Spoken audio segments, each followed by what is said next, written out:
as usual.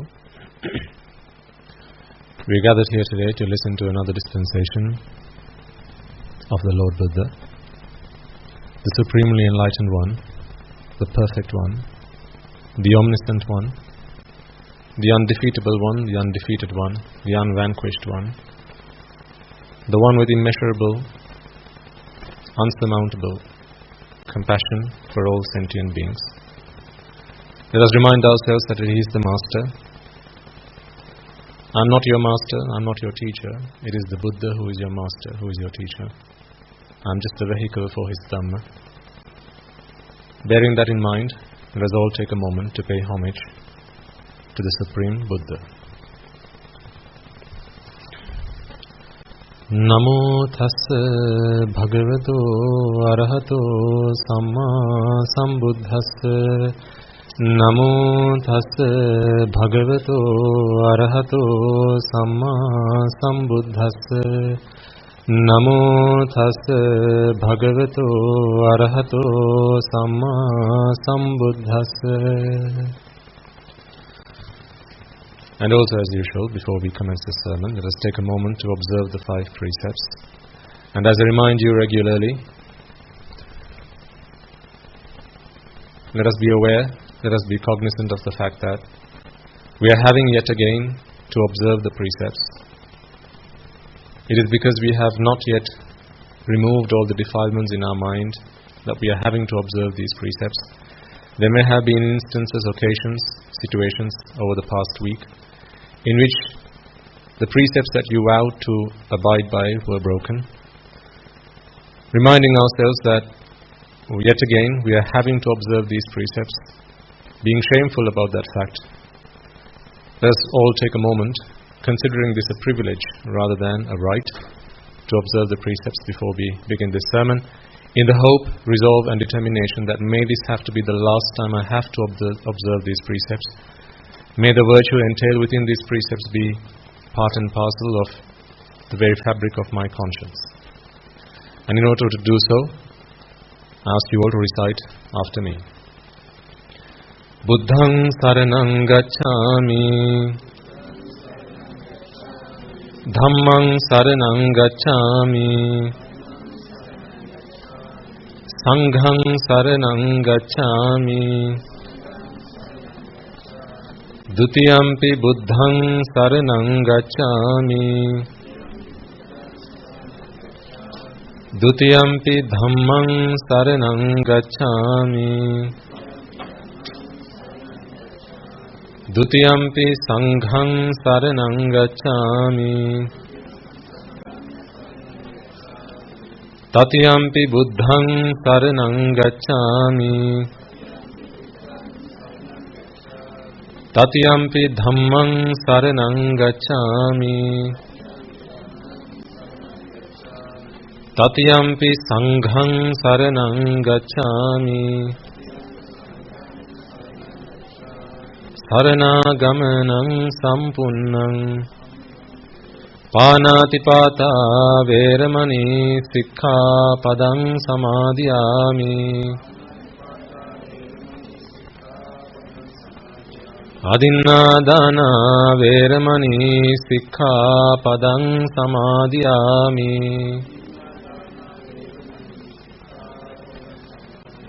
Kāmesu micchāchārā veramani sikkhapadang samadhiyami,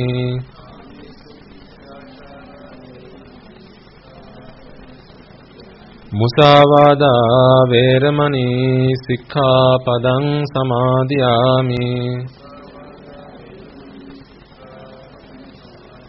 Suramera majjapamā daṭṭhānā veramani sikkhapadang samadhiyami,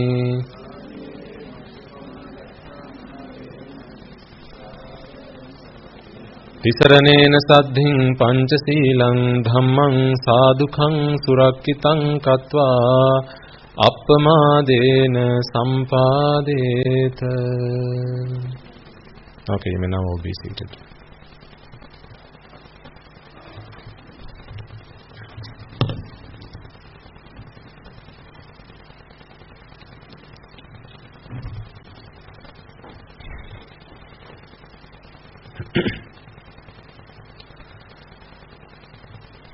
And as usual, before we commence this sermon, let us take a moment to open this opportunity up to all those beings we will have come past in samsara. Those beings who may today be devas, brahmas, spirits, demons, or those who are still among the dead. Our ancestors who would have predeceased us. Wherever they may be, just like us, they're all destitute in samsara, desolate without the gift of Dhamma. It is today our obligation, our duty, to repay for all those favors, all that support, assistance that they will have provided to us throughout this infinitely long journey in samsara. There may have been infinite number of times where those beings we will have come across in samsara might have pulled us out of trouble, or perhaps guided us through life, made good people out of us, and abstained us from doing unmeritorious deeds. However, it is uncertain where they may be today, but it is still, nevertheless, our duty and our obligation to open this opportunity for them.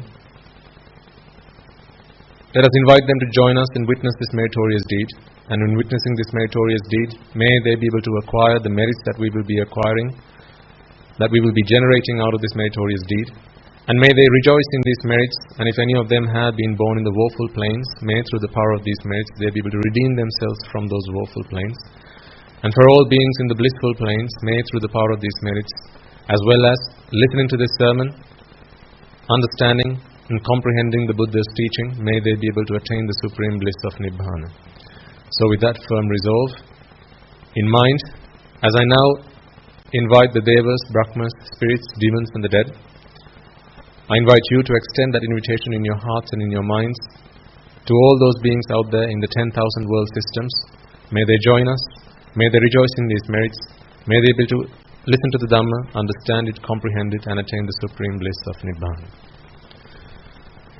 Samanta Chakravalesu Atra Gacchantu Devata Sadhamang Munirajansa Sunantu Sagga Mokkadam Dhamma Savana Kalo Ayang Bhadanta Dhamma Savana Kalo Ayang Bhadanta Dhamma Savana Kalo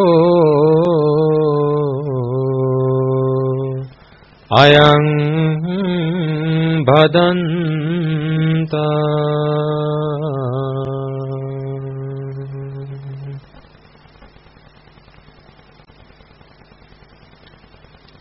And also before we commence, let us all take a moment to acknowledge the fact that although today we are in receipt of the Dhamma, and our lives have transformed beyond our wildest imagination,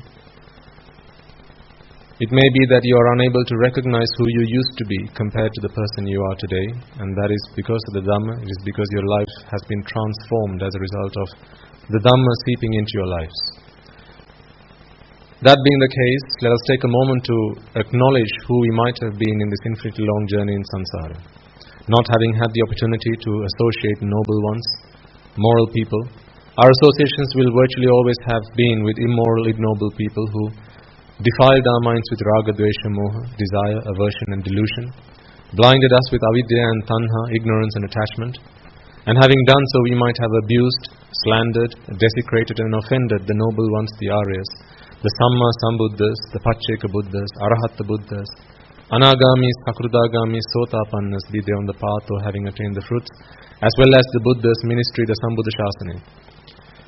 For any words, thoughts or actions of abuse, slander and desecration we might have directed towards them, either knowingly or unknowingly, such actions, thoughts and words may today block and hinder our progress in the Dhamma. So, before we all commence, let us all take a moment to solemnly, genuinely, acknowledging this is who we would have been, take a moment to seek forgiveness from the noble ones.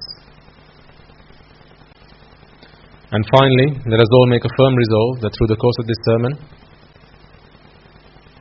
may you be able to understand the Dhamma, comprehend the Dhamma in a way that removes you once and for all from the state of Pruthakjana and helps you step into the stream, thus becoming a stream enterer, the stream that takes you to Nibbana.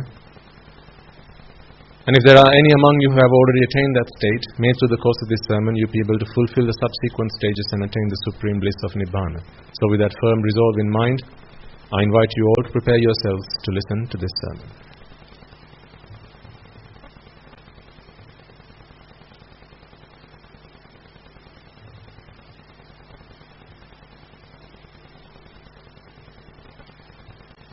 Okay.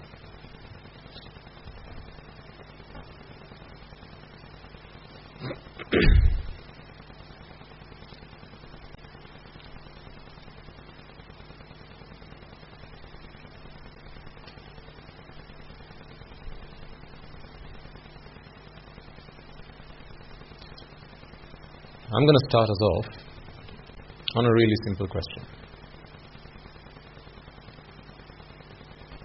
I promise, this should be a simple question. You know me, right? I only ask simple questions. Yes? Because I'm a simpleton. I don't get much. So I only know little things. I know little, so I only ask simple questions. So here's my simple question to you. Who are you?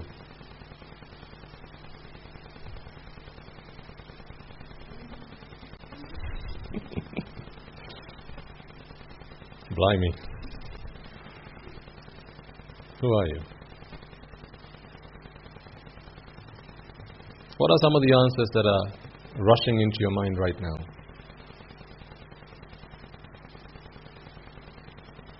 You're probably thinking of your name. I am Mr. So-and-so. Oh, sorry, wrong. I am Dr. So-and-so. Apologies. No offense. Is that who you are? Or is that who people say you are?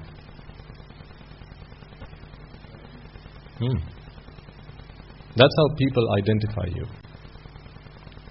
What else? Who are you? You might say, well, when asked the question, who am I can think of, I am the child of this person, or these two people. This is my mother, this is my father. Right? That's who I am. Again, you're giving me an answer based on what someone else said you are. Or who someone else said you are. How do you know they're your parents? Someone said they're your parents. You could have got mixed up at the hospital. Even if not, even if you genuinely are the biological children of those parents, that's still you defining yourself based on somebody else or something else external. I'm not asking about that. I'm asking about who are you? Yes, Buddha. A human being. That's a very clever answer. A human being.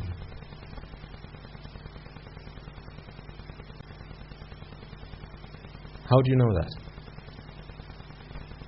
You say you're a human being. How do you know you're a human being? Yes. Did you not learn that for science?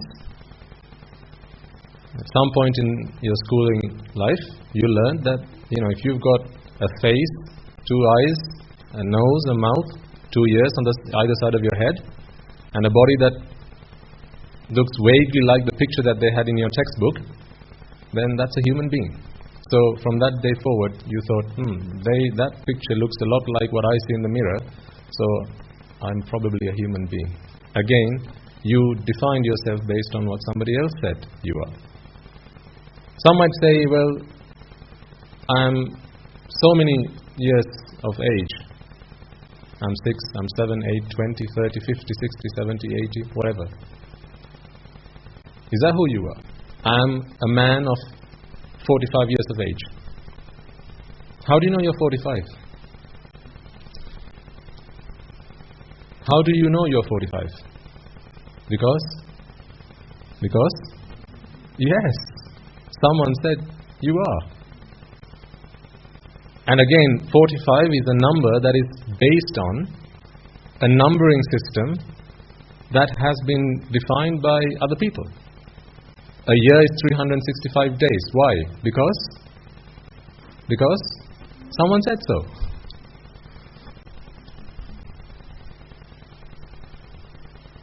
So who are you then?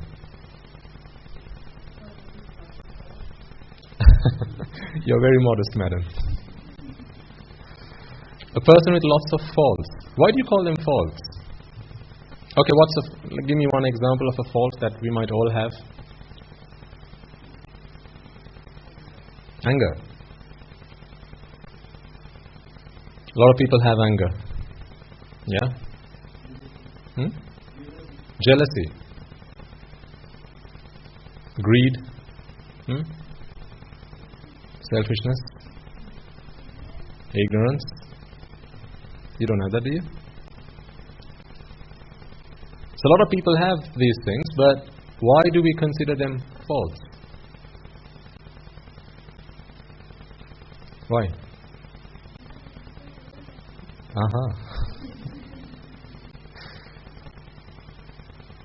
Don't get angry. Who said that? Other people.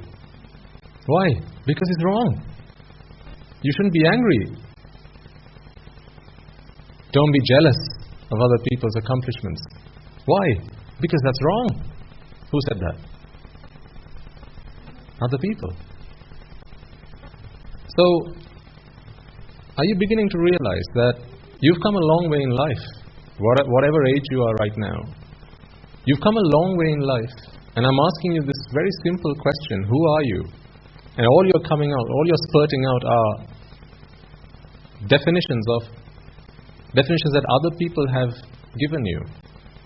You're saying is the composite of what other people have painted you as. This is their picture of you. Your name, where you live. Again, why is that where you live? Who decided that? Yeah.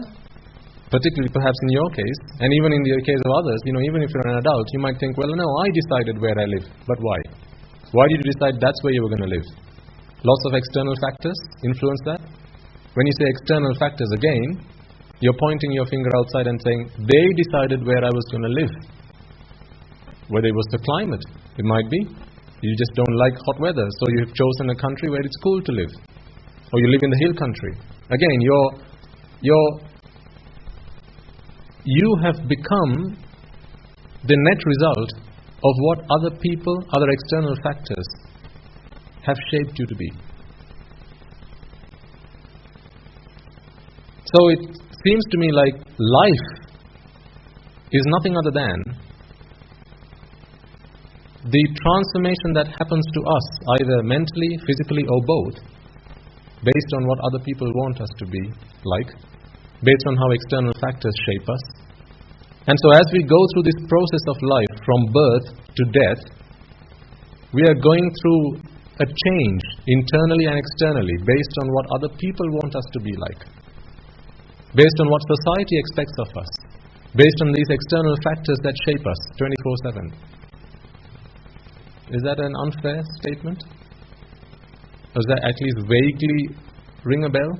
Does that kind of sum up what life is like, generally at least? So did you come into this world to live someone else's agenda?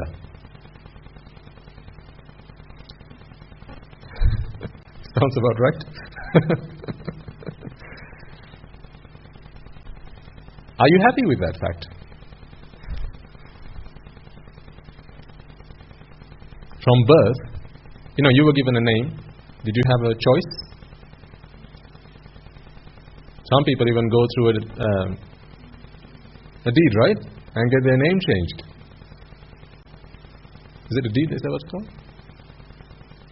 What do you put on the newspaper? What's it called? Name change, yeah.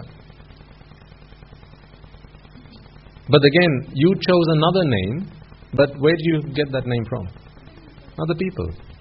You either heard somebody else say that name out loud, you read it in a book, maybe a lovely fairy tale, you thought, oh, Gretel, that's a lovely name, I want that.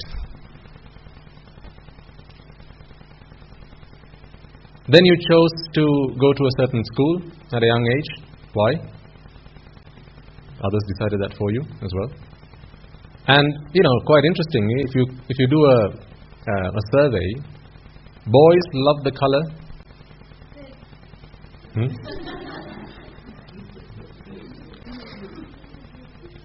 Okay, blue and red. And girls like the color pink. You're evidence of that fact, aren't you, madam? Why? I think psychologists have done a lot of research behind this, and what they have found out is that young children, if you're a boy, generally there's this notion that boys are associated with the color blue, and therefore what parents do is they surround them with blue. And they surround them with toys like cars and robots and cricket bats and balls and things like that, like boyish things. There are things that are considered to be masculine, and then that's the environment in which they grow up, and that's what they associate themselves with as they grow into adulthood. And then girls, on the other hand, are surrounded with pink. When you get news she's a girl, then the paint comes home, the painters come home, and they start painting the walls pink. The cot is pink now, everything in the home, the cupboards, the entire room has to go pink. Pink washed. Not a whitewash, it's a pink wash. And therefore girls grow up liking the color pink, because that's what they've come to know best. And then they're given dolls to play with, soft toys, vivid colors, and then girls, tiaras, things like that. And then girls grow up liking these things. This is study that has been done in science. I think there'll be a lot of you who will probably have done a bit of research into this as well. So again, even the toys that you're playing with, even your favorite color has been decided for you by other people. Your age has been decided for you by other people. The shirt, the dress you're wearing right now, the top you're wearing right now, that color was determined by other people. How you wear your hair right now, that was decided by other people. You were influenced by other people. The color you paint your nails.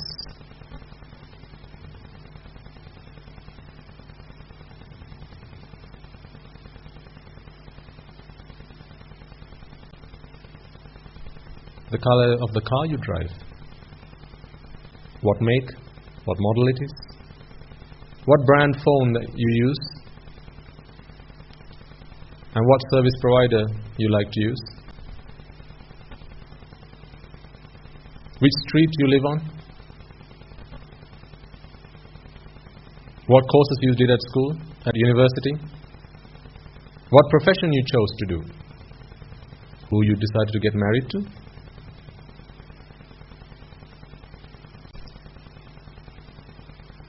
How many children you wanted to have? What you were going to name them? Are you seeing that how your life is entirely a series of decisions made on your behalf by the people that surround you and the external factors that surround you? So you are the net result of what other people want you to be.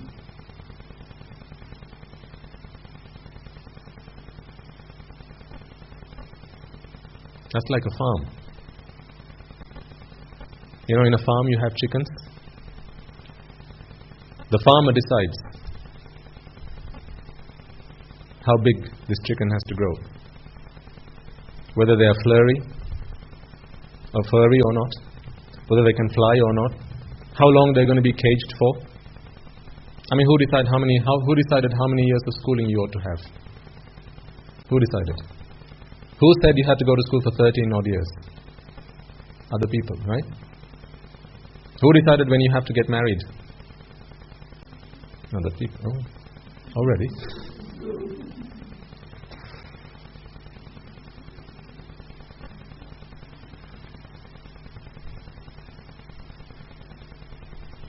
We're going through a production line.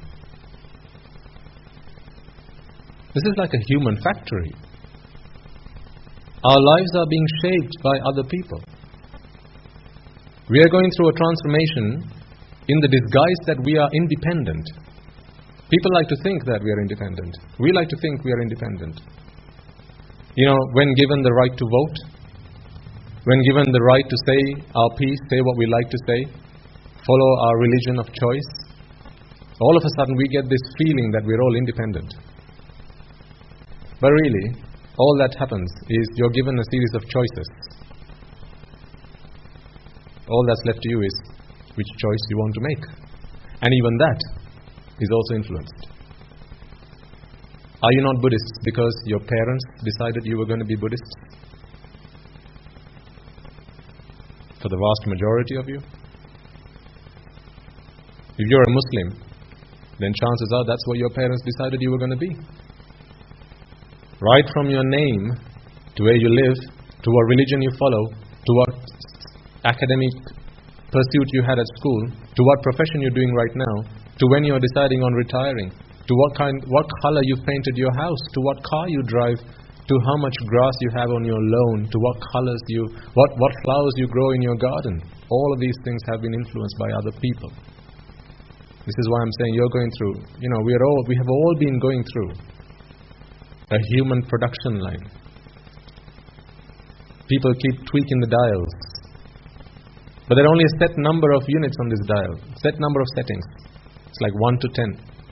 It's either a 1, 2, 3, 4, 5, 6, 7, 8, 9 or 10. What name you're going to have is one out of a series of choices. Where you're going to live is one out of a series of choices. What color you're going to paint your hair, color your hair is one out of a series of choices. Who you're going to get married to, again, it's one out of a series of choices.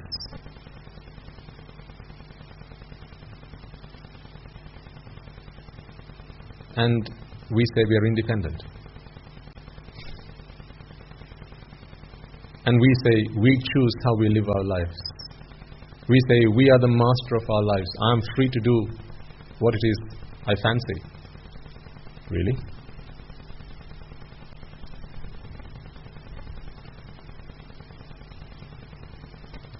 How did you bring up your children? Like they wanted to be brought up, or how you wanted to bring them up? Yes. From a very young age, you're transforming their lives. They want to be independent, but no, you have to make a call on what choices they have, and within those limited choices, they can pick 1, 2, or 3. My point is this. So when I ask you, who are you? Whatever response you're going to give me is ultimately the net result of these external factors and how they have touched your lives, how they have shaped your lives. Even if you say your name is so and so, again you're giving me something that someone else has said. If you're telling me I'm this old, this many years of age, again you're giving me something that someone else has said, this is how old you are. One fine day you asked your mother, "Mother, how old am I?" She said, "Puta, you're 6. When do I become 7? In another year's time." Oh. And then you kept track. You started counting. So since then you know that you are this particular age because someone said you were 6. And someone said every year you can add 1 to that. You can increment 1.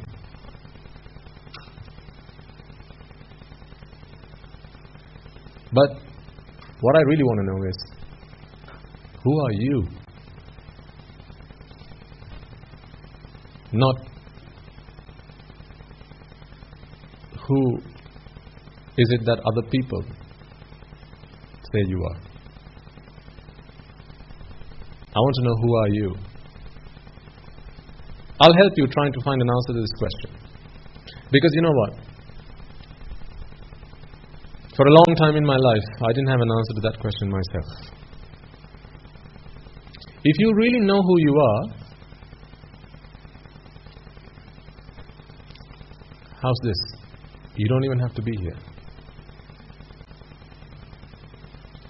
If you really know who you are, you don't have to be here. So this is a class to help people do what? Discover who? Yourself.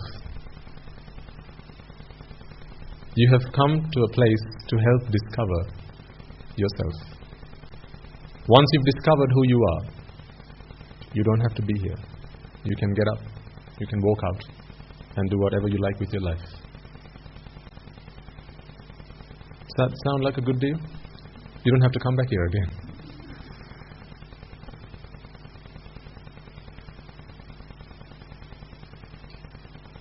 People spend a lot of time trying to find out who they are.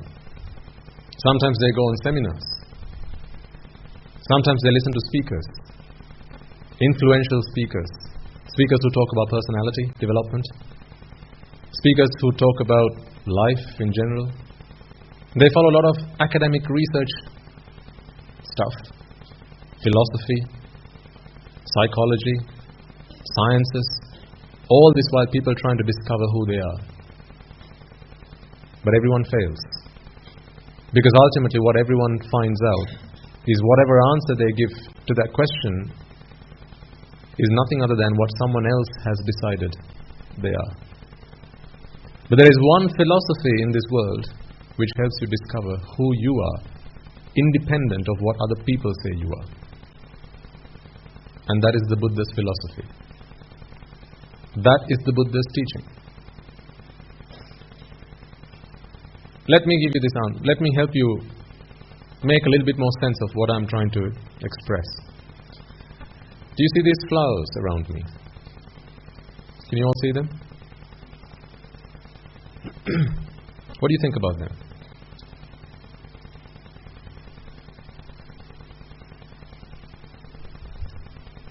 What about the decoration? Is it nice? Pretty?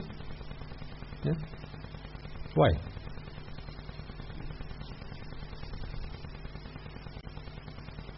Why do you say it's nice? Think about madam? Oh! Can you leave him here?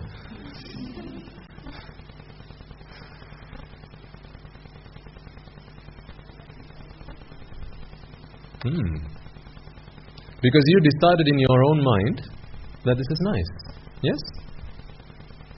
There may be some among you whose taste of design, interior design, is not this. You might be going, yuck, in your mind right now. Whose choice was this? So, some of you like what you see, and others don't like what you see. Some find this pretty, some find this good-looking, beautiful, whereas others don't. They find this ugly, disgusting. Change. Why? Why did you decide that this was beautiful? If you're telling me that you decided, in your own mind you had a free choice to make that this is pretty, this is nice, good looking, perhaps it's the colors. Why?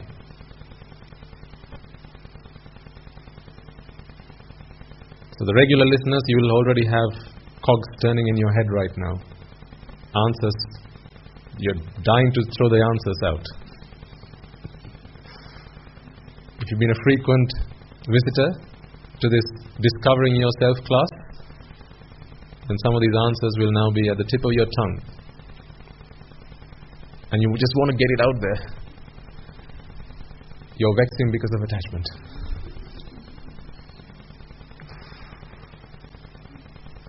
Okay, let me ask you this question. I have something, two colors. I say, okay, blue and pink, like we discussed before. Right? So you said boys like blue and you said girls like pink.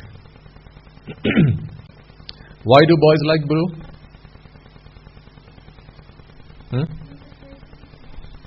Good. Why do they think it's nice? Created in their minds. So do you all have a favorite color?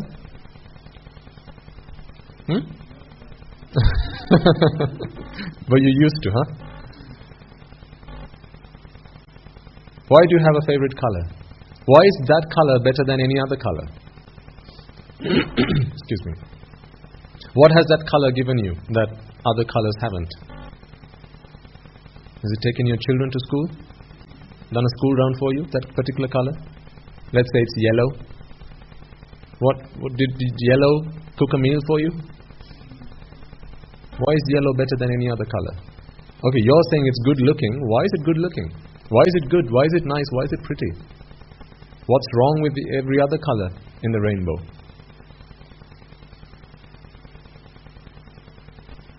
You have to find the answer to this. Because in finding the answer to this, you will discover who you are. You hear a noise coming from somewhere. You want to turn your head and have a look at it. I think the other day I was in the middle of a sermon. Someone's phone rang. It was someone at this side of the room, and everyone else in the room is looking that way. As if the sole purpose of them coming here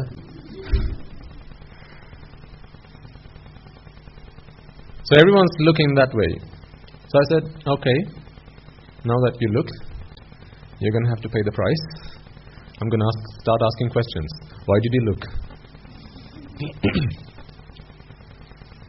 Because if we do things just because, is it right for us to call ourselves humans? Intelligent people?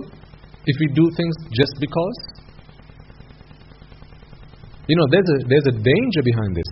I'll come to that in a moment. If we don't think about what we're doing before we do it, there's a huge danger behind this. There's a sound coming from somewhere. Let's say it's a phone ringing, and everyone in the room is glancing that way now. So I asked the question, is it because it's your phone, sir? I said, no. Why did you look then? So they're saying, oh, because I wanted to know whose phone it was. Why? Is it you who pays the bill? No. Then why? They should have put it on silent. Okay, so your looking is helping achieve that how now?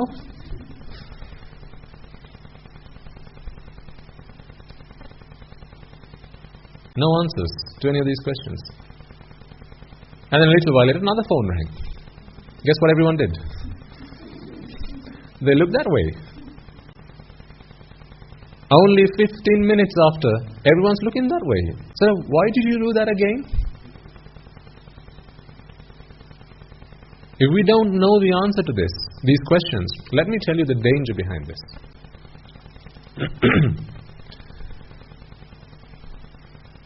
You move house. Now you're living in your new home. Okay?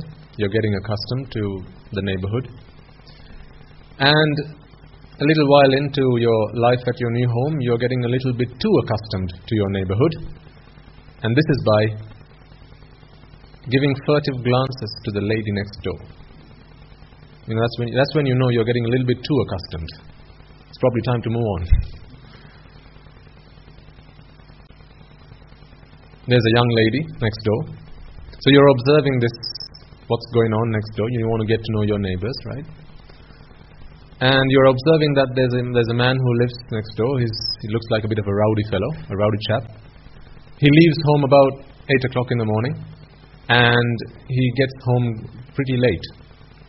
So you're now observing this behavior, and you think she's good looking. You don't know why. This is the danger. Okay? So I'm asking you, why do you think this is good looking? You don't know the answer. I'm showing you the danger behind that. So you're thinking now she's good looking. So you walk over. So let's say, imagine you're a man. You walk over, and you knock on the door. This lady walks to the front door, and you now just want to make chit chat.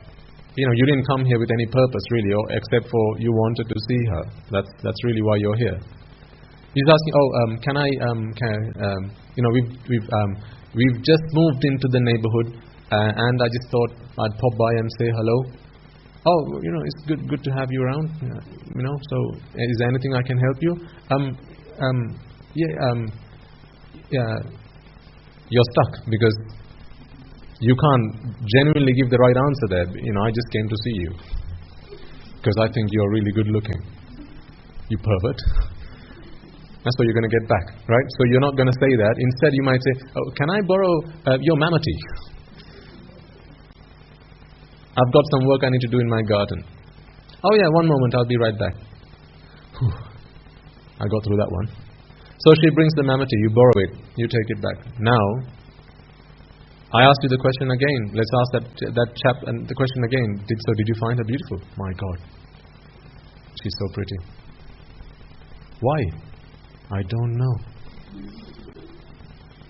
Look at her eyes. Look at her pitch black hair. So beautiful. Why? Why is pitch black hair beautiful? I don't know. Look at the way she dresses. The colors that she chose to dress herself in. So astounding. Why? I don't know. So you get into this habit now. Every once in a while you go that way, you say hello, and like I said, you get a little bit too accustomed for your own good. Now, a few weeks pass by, and you know what's going to happen. The man that's married to this woman gets news of this.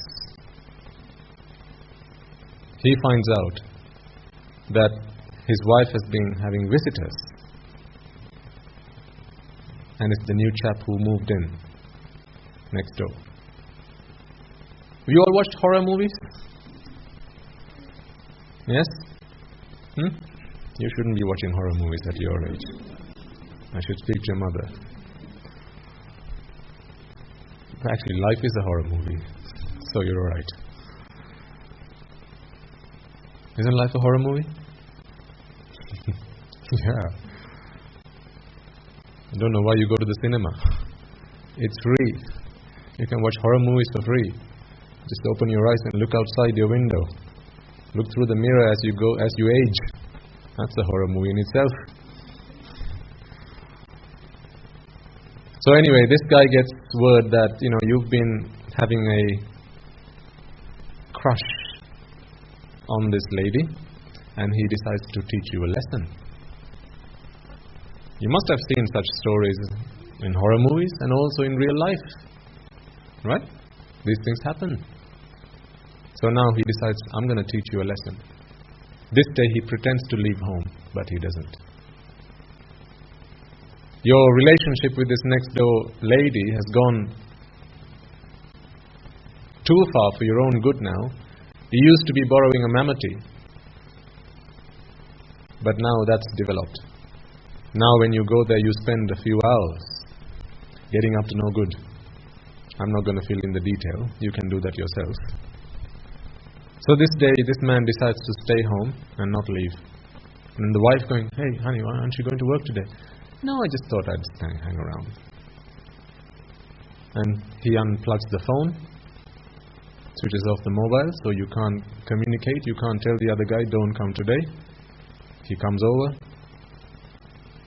The lady goes to the door, answers the door. Man walks in. Now they get up to their old mischief. Now it's time for all hell to break loose. The number of stories I've heard where similar things have happened. On one occasion, not very far from here, in a neighboring town, a man had discovered that his wife was cheating on him with a neighbor. This man had got news of this, and he was abroad. He was in some other country. He'd got news of this, and he'd come back uninformed and discovered that this what he thought was actually going on at home. There was a machete that he'd been keeping for, when the occasion requires it. He discovered what was going on, picked it up, and chopped the man's head in half. That was the end of that story. Obviously, the man died. This man went to prison for a good few years, and then he came back, got out of prison, and now he's living back with the same woman. He's living a life with the same woman. Now, who's there to speak up for the man who had to sacrifice his life? Who's there for the man who didn't have any answers to why do you find her good looking, and he didn't have an answer? What if, as young guys here, as you're walking along the road, you see a girl standing in the bus stall, and you think she's pretty. I ask you why, you say, I don't know. She's just pretty. I ask you, why do you like fair girls more than dark girls? And what's the answer? What's the answer? I don't know. I just like. I don't know though. I don't know why. So you don't know why. You see this fair girl, you think she's pretty. Her boyfriend's standing next to her, and you didn't know that. You give her a wink. He sees you do this. Now, that's the end of your chapter. Did I not tell you the story about this? About a young monk at our monastery who rang one of his friends lately. They were playing in their playground adjacent to the school, and there was a van that was driving past. Do you remember the story? So some children, they were playing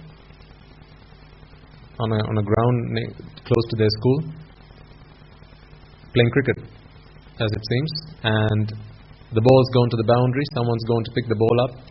At the same time, this guy gets the call. He's on the phone, but they'd observed that there was a white van driving back and forth in this area, in the vicinity. And what had happened is this guy, he walks up to the boundary to pick the ball up. That van stopped immediately, right in front of that guy. Door opens, man gets out with a machete in his hand, and he chops this guy's head in half. Tries to pull the knife out, but it doesn't come off. It's gone that deep. So it's a cleaver. Imagine a meat cleaver. Gets back into the van, he drives away. Shocking, right? That's not the shocking bit. They got the wrong guy. They got the wrong guy.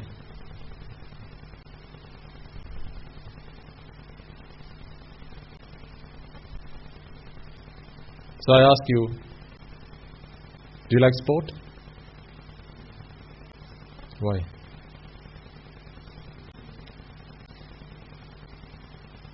Okay, you like exercise. Okay, I get that. You need exercise for your body, right? Because you need to keep healthy. Tennis is as good an exercise as swimming, one might say. So why do you prefer tennis to swimming? Why do you prefer one sport to the other? If the answer is I don't know, well, the guy who was playing cricket there didn't know why he was there. He didn't know why he liked that sport. He was just there. And this is what he had to suffer. The consequences of his choices. Now those people, they got the wrong guy. What do you think? Do you think they're not going to go after the right guy now? If they went so far and he was the wrong guy, well, next stop is the right guy.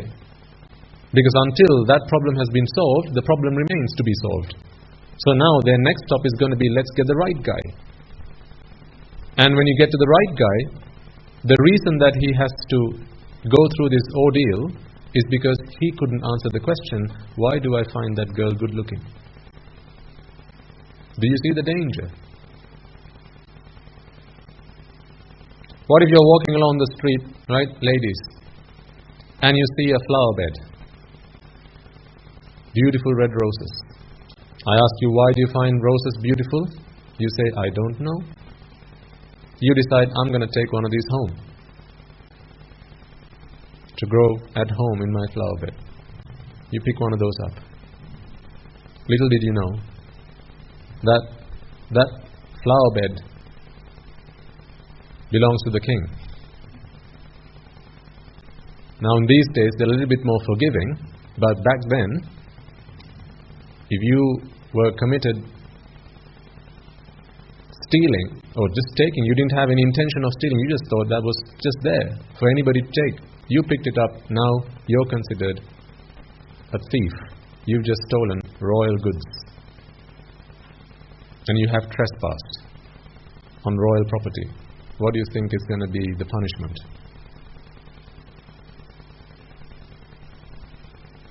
Either that, or they'll have your hands chopped off. Only because you couldn't answer the question, why do I find roses beautiful? This is the reason. In other words, you don't know what? Who you are. For as long as you can't answer the question, why do you like pink and not blue? Why do you find roses beautiful? Why do you like chocolate cake compared to vanilla cake? For as long as you can't answer that question, you don't know who you are. Because I'm asking you personal questions about yourself. Why do you like one versus the other? And you can't answer the question. You just say, just because. Oh, I don't know. So I'm asking a question about you and you're telling me, I don't know. So you don't know you. You don't know yourself. For as long as you don't know yourself, these things can happen.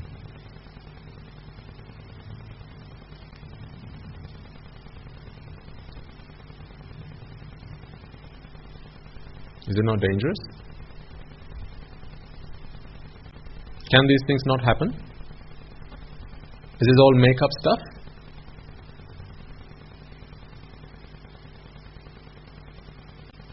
Some people, they like gold.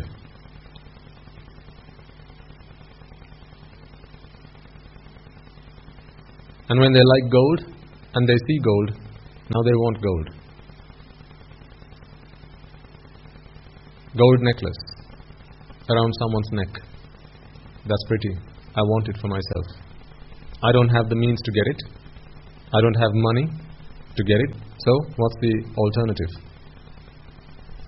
Yes, steal it. So I ask you, why do you like gold? You're not interested in value. No, it's not about value. You're not getting that necklace to sell it and then get the money and then buy something useful with it. That's not why you're wanting it. You just like gold. I ask you why. Well, it's very pretty. Gold is just beautiful. Why? I don't know. Is your answer. Now you see an opportunity to snatch that necklace and you're going to go for it. And if you get caught, then you're going to have to suffer the consequences. You might have your hands chopped off. You might have your hands burned off.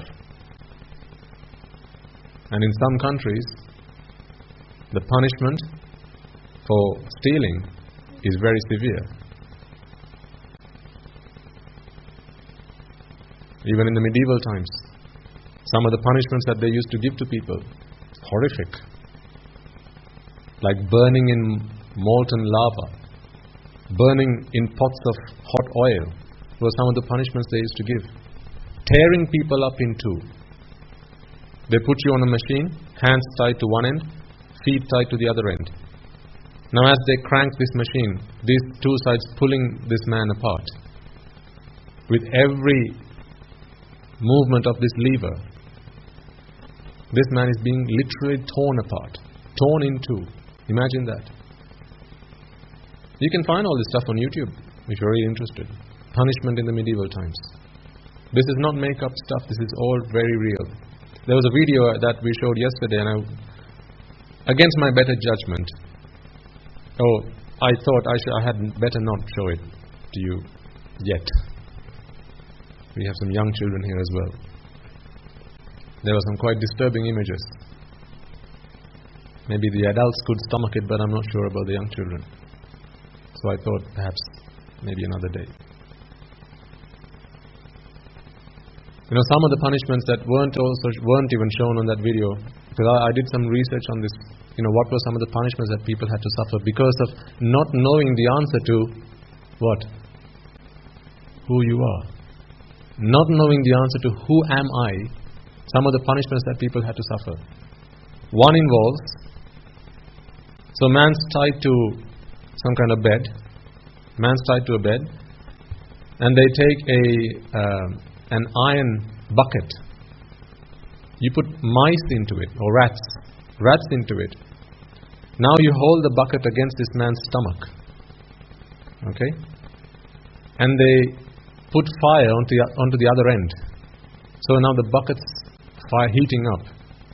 Because it's going red hot, the rats want to find a way to escape because they can't bear the heat. You can't go the other way because they can't chew iron. But what can they chew?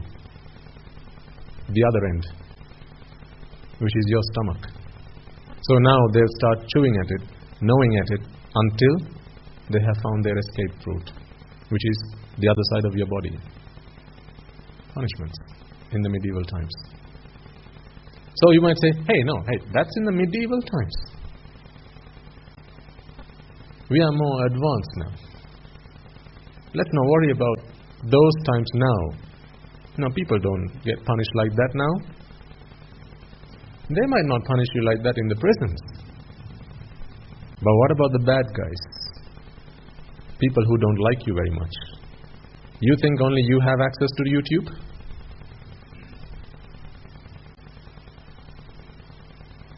You think only you have access to the internet? What about that guy who doesn't like you because you gave a furtive glance to his wife? What about that guy or that woman who doesn't like you because you just spoke a little bit too nicely to her husband, and she doesn't like you for that fact? Now she wants to teach you a lesson. All she has to do is find a hitman. This is how I want you to treat her. Officially, yes, it doesn't happen anymore. But nothing stopping anyone from doing it if they really wanted to.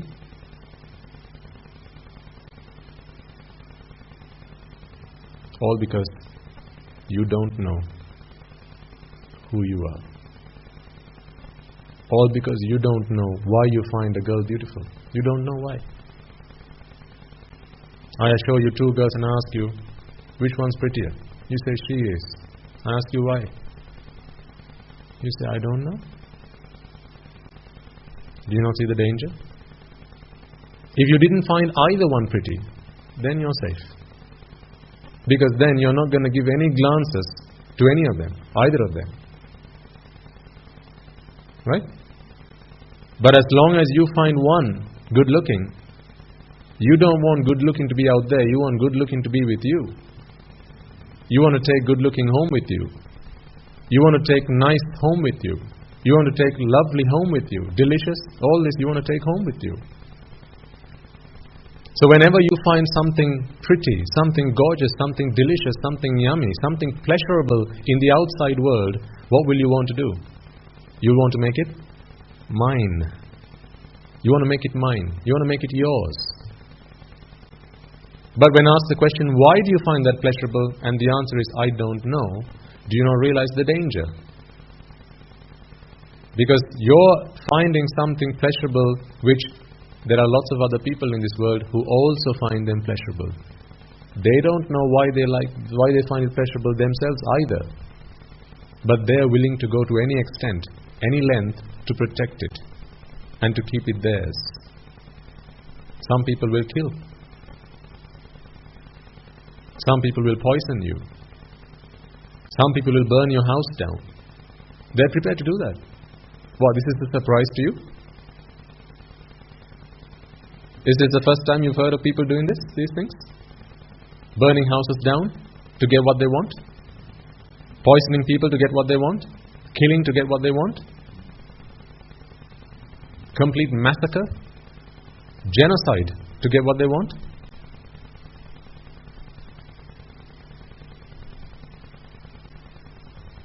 What if you're the victim?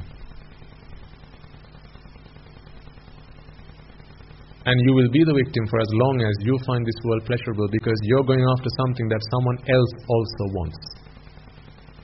For as long as you find anything pleasurable in this world, beware. Anything. Doesn't matter what it is. Even if you find this beetle leaf pleasurable, if you find it pleasurable, I bet you there'll be somebody else who also finds it pleasurable. Now, when two people want the same thing, that's called a competition. When two people want the same thing, that's called a competition. And when there's a competition, there has to be a what and a what? A winner and a loser. Winner gets all. Loser not only not gets anything, but also loses their head. And you don't know why you're telling me you like this beetle leaf. You don't know why you find this pleasurable. This is just an example. Hope you're getting the idea. You don't know why you like this. When you don't know why you like this, but nevertheless you have to suffer the consequences, because you're going to make effort to get this, get your hands on this, to acquire this through whatever means, because you want to acquire what you desire. And you don't know why. That is so dangerous. So, if you discover the answer to who you are, you will also know why you find this world pleasurable. You will also know why you find one color prettier than the other. You will know why you like chocolate cake more than vanilla cake. You will know why you like strawberry cake more than eclairs. You will know the answers to these questions. You can't say just because. That's not a reasonable answer. This is what the Buddha comes into this world to teach us. Why do people like things? Why do people attach themselves to things? Because for as long as you are attached, you have to accept the package of suffering that comes along with it. Because whatever you're attached to, you will go to great lengths to acquire it. Think about your own lives for a moment. Aren't the things that you went through a lot of energy, effort and time to acquire the very things that you attached yourselves to? Name one thing that you went through to acquire that you weren't attached to.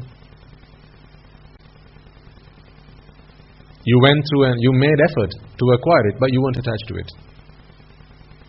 Can you name one thing? Anything? Why did you go through the process of labor? 9 months and 10 months of pain to have children. Is it because you didn't want them? Is it because you didn't want them? No, it's because you wanted them. So you were attached to them even before they came into this world. Yes or no? Yes. Why did you build yourself a home? Forget the fact that you need a home, you need a shelter. Well, I've got shelter and it's just a hut. Your shelter is not a hut. Yours a multi-storied hut. It's a hut that's spread over several acres. Mine's several square feet. Why? Why did you go through all that process to acquire it because you didn't want it? Or because you really wanted it? Because you wanted it. Think about your wardrobes for a moment. How many items of clothing do you have in your wardrobe? How many pairs of shoes do you have? How many hats and ties do you have? How many necklaces and watches and gold rings and earrings do you have? How many watches do you have?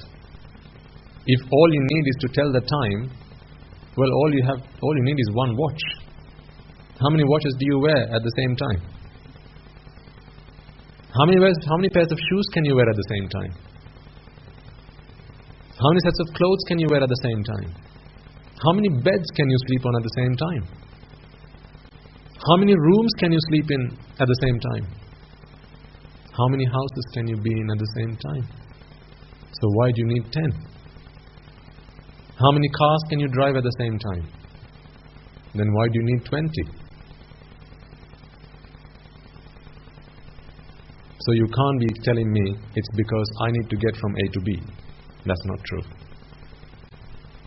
You can't be telling me it's because I need shelter. Think about your kitchen, your pantry. Open up the cupboards in your mind. All the foodstuffs that are stuck in the shelves.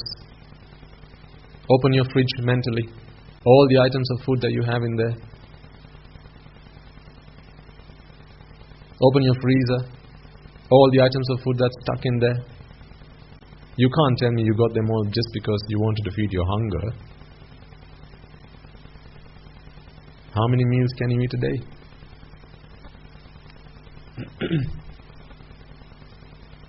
So why do you have a packet of mixture?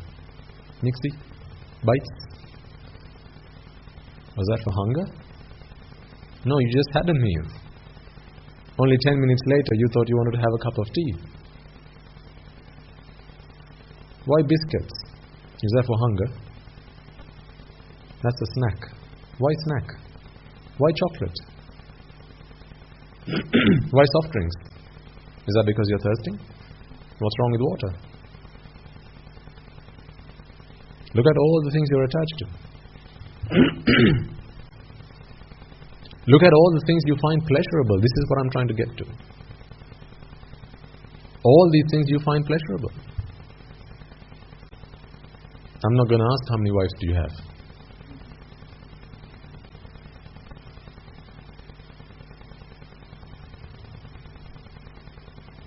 Why? Pleasurable. When you find the outside world pleasurable, you will go through whatever you need to acquire it. And for that you will sacrifice yourself. Isn't going to work a sacrifice?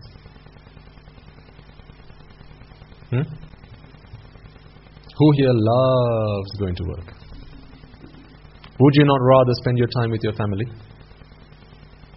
Every time, every hour, every minute you spend at work, is that not time spent away from your family? But are you not spending time at work, sacrificing time that you could be doing the things you like to do at work, only so that you can acquire more things that you find pleasurable? Because you need to earn lots of money. Money to feed your hunger is not enough. Money to give you shelter is not enough. Money to make you feel better when you're ill, that's not enough. Money to put clothes around your body to protect you from the elements, that's not enough, is it? That's why you went after that promotion.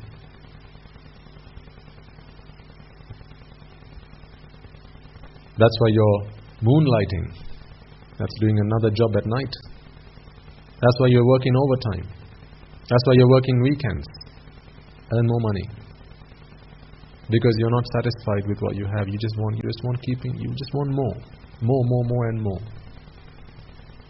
And the answer to that is because you find the world out there pleasurable.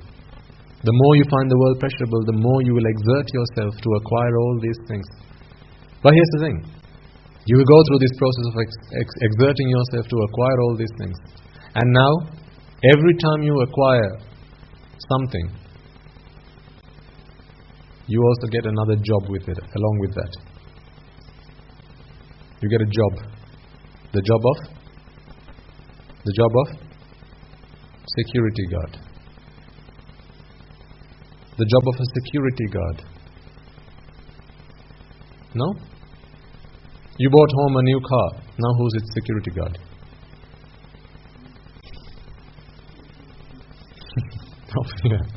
Not me. Thankfully. You brought home a wife. Now who's her security guard?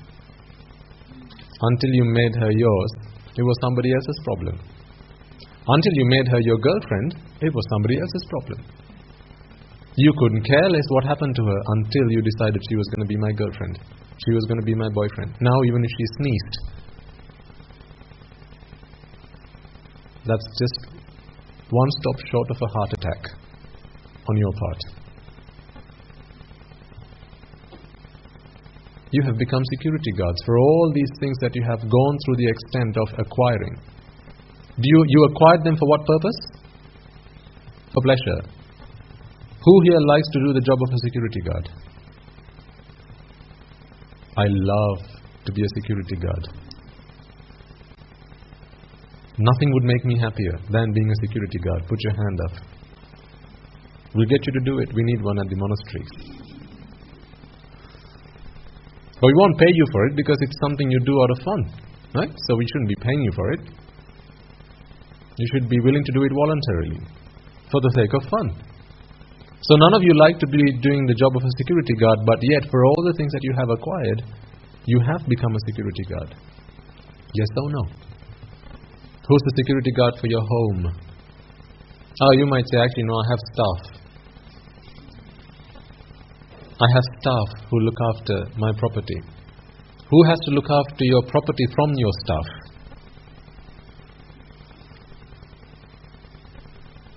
I'll repeat the question.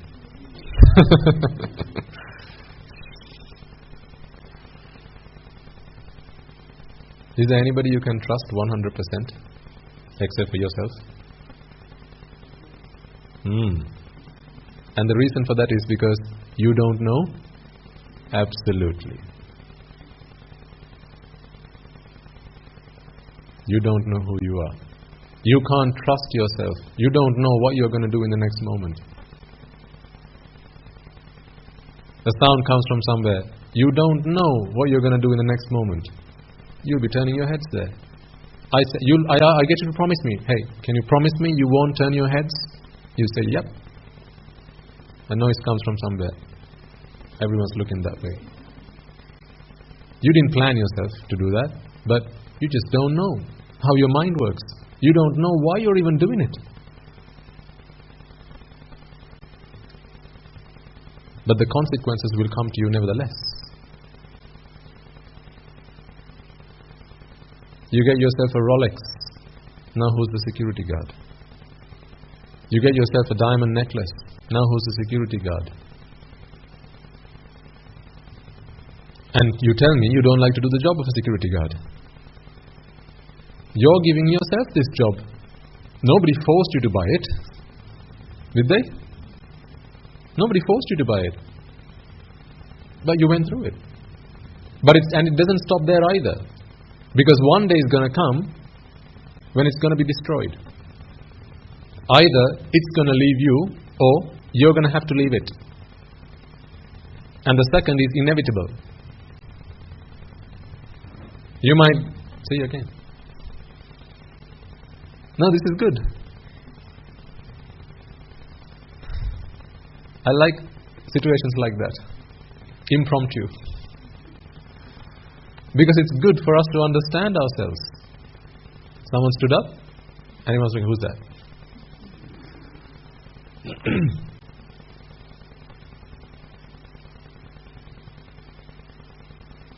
So you have helped prove my point.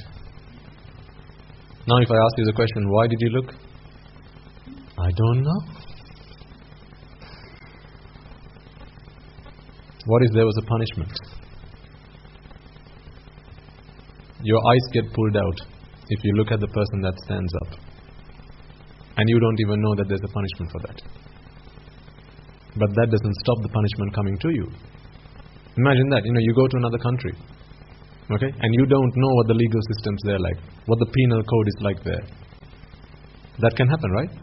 Some countries, you don't know because you don't do your research beforehand. You just look at what are the top 10 places for tourists to visit. You don't go through the study of the research of what is their penal code like. What's going to happen to you if you go outside in a short skirt? You don't do that bit of research. And you think it's fun, so you step outside with a short skirt. The short skirt police comes.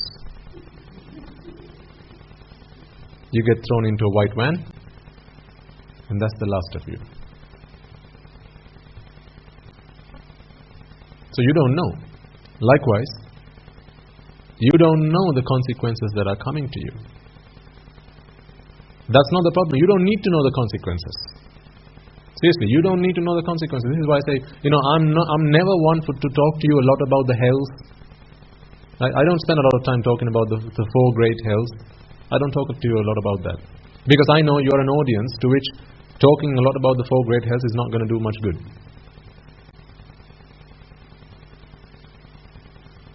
For most of you, at least. Because I used to be like that. I didn't believe in anything that I couldn't see with my own two eyes.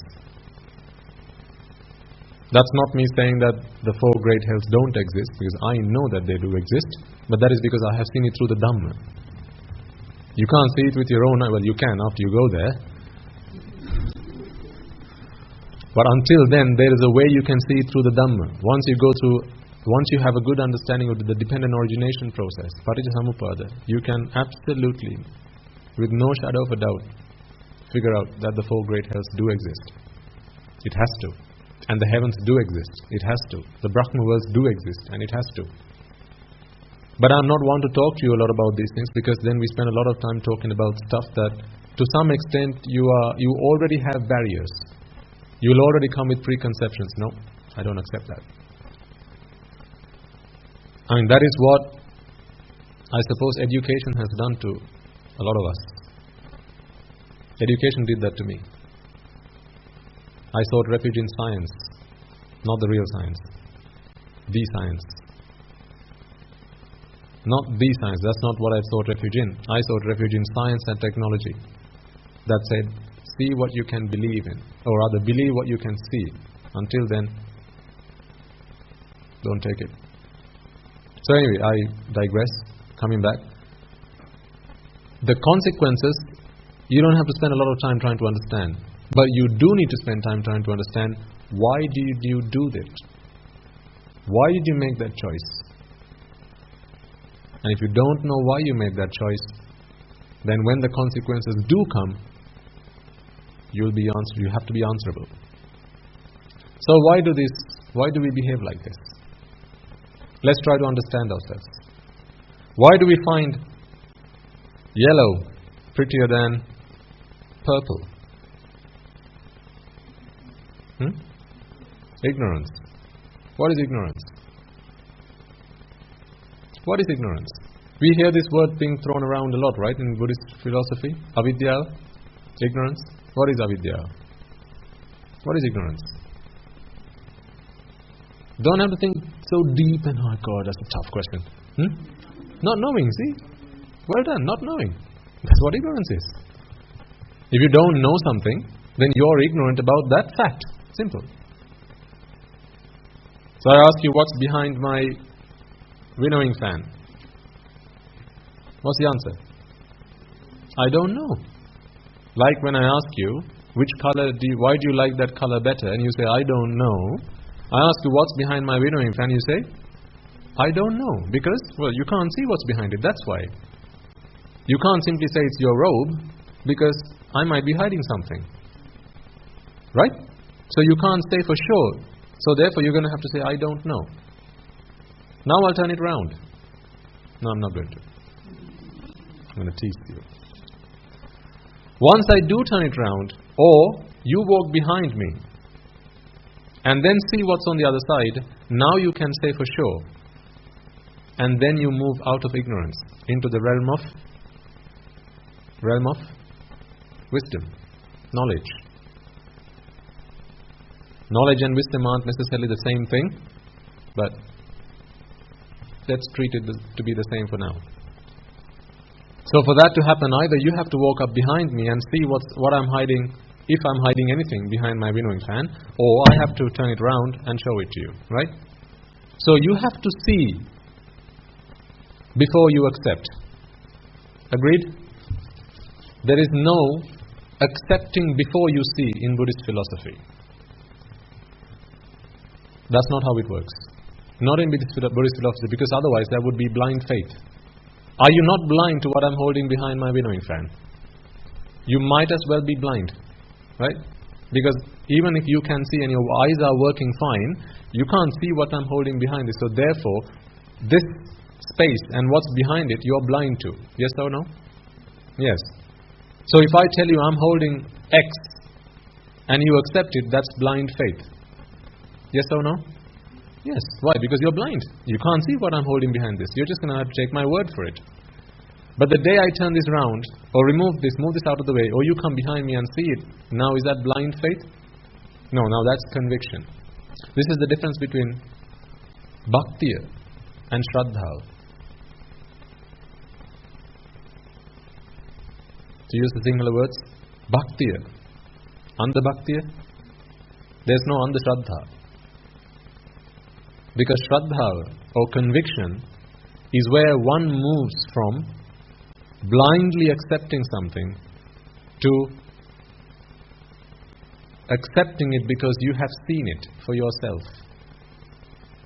From that point forward, you're not accepting it because someone said so.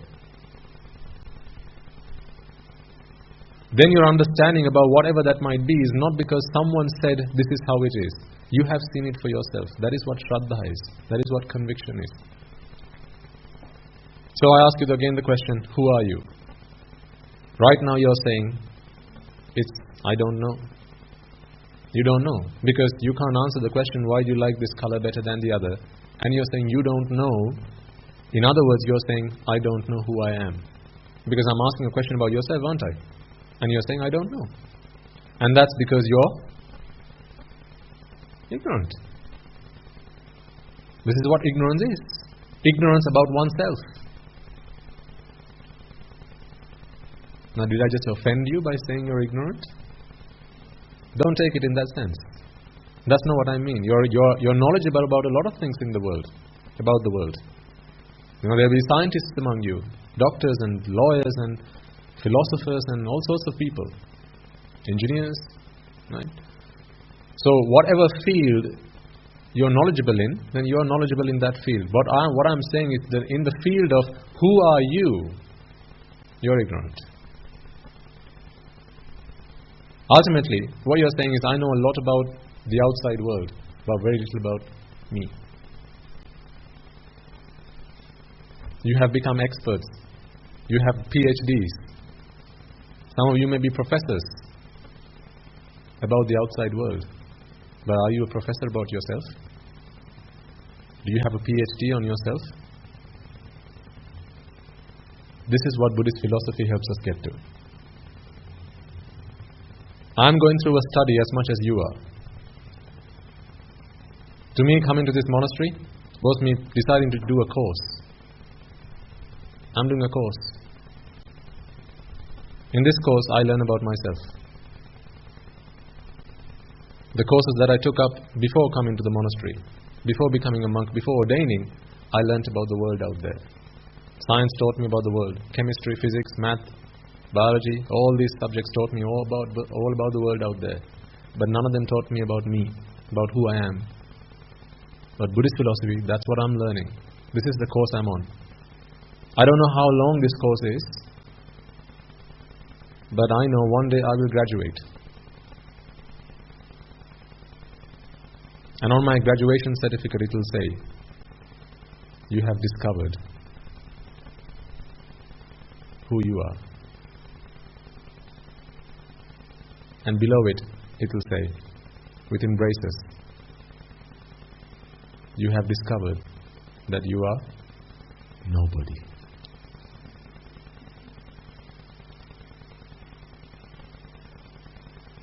Does that sound a bit like Greek? This is what my certificate will say the day I graduate. But I haven't graduated yet. So I'm still going through this course. This is the course of Arahatship. That's where we are getting to. And there are several stages you have to pass along this study. Generally, in the time of the Buddha, to even come into this course, to this program, you will have had to take a test. An entry test. And in that entry test, they will have tested to make sure that you know what this course is about. You know what this course is for. And you know why you'll be spending your time here. And that test was the test of Sotapanna. Back in the Buddha's day, a lot of people who ordained were already Sotapannas. But that's not so much now. Some people take this course externally, like you. You're not resident. You're external scholars. You take this course externally. But once a week you come here for lectures. Don't worry, you'll get the same certificate. But it just might take a bit longer. But you have plenty of time, don't you? Unlike me, unlike Dasahamdru, who's only 15 yet. Unlike him, you've got plenty of time. So don't rush, don't worry, take your time. You can either come and do this internally, be a full-time student, and get this done, maybe 2 years, 3 years, 4 years, 5 years, or you can do it externally, and maybe take twice or 3 times as long. Because you have to do it amongst all the other things that you're doing. I studied at the Open University at one point in my life, and I experienced that myself. I did some courses while I was in work. And that was quite an experience. Trying to balance work and family and education all at the same time. So that's what you're doing right now. You also get given homework. Sometimes you don't have the time to do your homework, because the thing is, we don't mark your homework. We only ask, have you done your homework? And you say, you just smile. I have to read between the lines. Generally a smile is I forgot. But here, you can't not do your homework. Because we have a teacher who's very strict. And I'm glad that he is. He's very strict. You know, if you sometimes think that he's very strict when he delivers his sermons, he's very straight with the words he chooses. He's very forthright. There's no hanky-panky with him. Right? He says how it is. Well, imagine that 10 times more at the monastery. There's no opportunity to waste time. No opportunity for nonsense. No opportunity to just hang about, do nothing, to idle.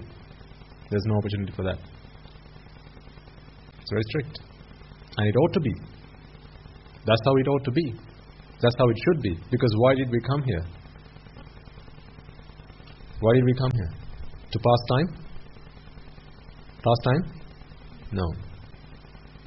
To get our degree. To graduate. I don't want to be here forever. Hell, I want the opportunity to go back and explore the world. Wouldn't that be nice? But first, I want my degree. I want to graduate first, get my certificate, and then I'll go and explore the world again. I'll go traveling again. I'll go see the world again. I might even get married again. I mean, you know, the world's your oyster. There's so much more out there to see. But first, I need to get myself my degree. But will I be going after I get my degree? They say, no, you won't. We'll see. Let's leave that to time. So anyway, the point I'm trying to emphasize is realize that you're doing an external program. If I'm making X effort, you must be making 10x effort. Because ultimately, everything else that you achieve in life is only a means to an end. And that end is what? The inevitable end? Have you not all been handed out a warrant? What warrant? Absolutely. If someone's been handed a death warrant, have you fugitives who run away from the law because they've been handed a death warrant? What are they constantly nervous, anxious and worried about? Getting caught. Why? Because what have they been handed? A death warrant has been issued in their name. So therefore they're always running. They're always running for nothing other than escaping the inevitable. Have you not all been handed a death warrant? Do you have a choice about it? So the day you came into this world was when you were given it. Your death warrant. And you're all fugitives. Who's a fugitive? A wrongdoer who's running from the law. Right? So we're all fugitives. Because the death warrant has been handed over to us. But we are running. We are trying to try and escape the inevitable. One day we are going to get caught, whether we like it or not. No matter how fast our little legs can carry us, no matter how far away you go, we're going to get caught. And on that day, we're going to have to face our death. But like a fugitive, are you behaving like a fugitive though? Are you behaving like a fugitive who has been handed over their death warrant? No. Because the real fugitive who's been issued a death warrant is always conscious, is always aware, is always watching either side. Have they come? Have they come to get me? That's his biggest concern. Whether he's eaten tonight is not his biggest problem. Whether he has a bed to sleep is not his biggest problem. He just wants somewhere to crash for the night.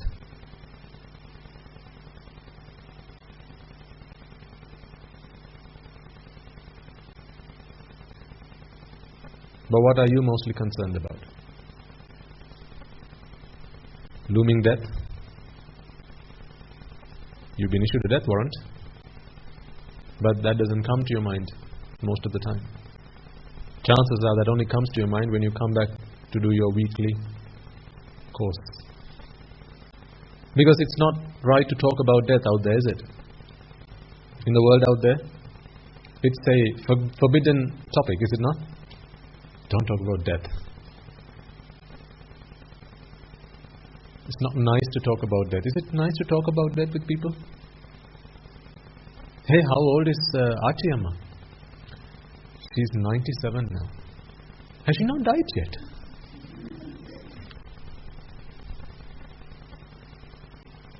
You're not going to be invited there again. Because you have just touched on a forbidden topic. People are overly sensitive to the inevitable. People don't like to be talking about growing old, do they? If you look at someone and say, hey, you've aged, that's considered to be so rude. That's a serious insult. You know, when I was in Sri Lanka, in my younger years, among friends, you know, you just tease each other. Hey, fatso. You know, friends, we used to tease each other. You know, someone, you could see them putting on a bit, you'd say, you're fatso. That's not a nice word, that's a rude word, so don't use that anybody. I'm just saying, as you know, we used to do that, mischievous, right, at that age. So I didn't realize that it was rude to point out that someone has put on. So when I went to the UK, and sometimes we would see people maybe once a year, and I might say, hey, you've put on a bit. Everyone would start frowning at you. That's so, how rude. How rude of you to say that.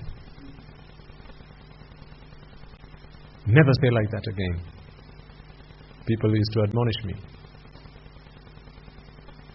Why? Because people don't like to talk about things like that. People don't like to talk about death. People don't like to talk about old age. People don't like to talk about cancer. How many people that you might know don't like to even use the word cancer? They, you know, he's got the C thing.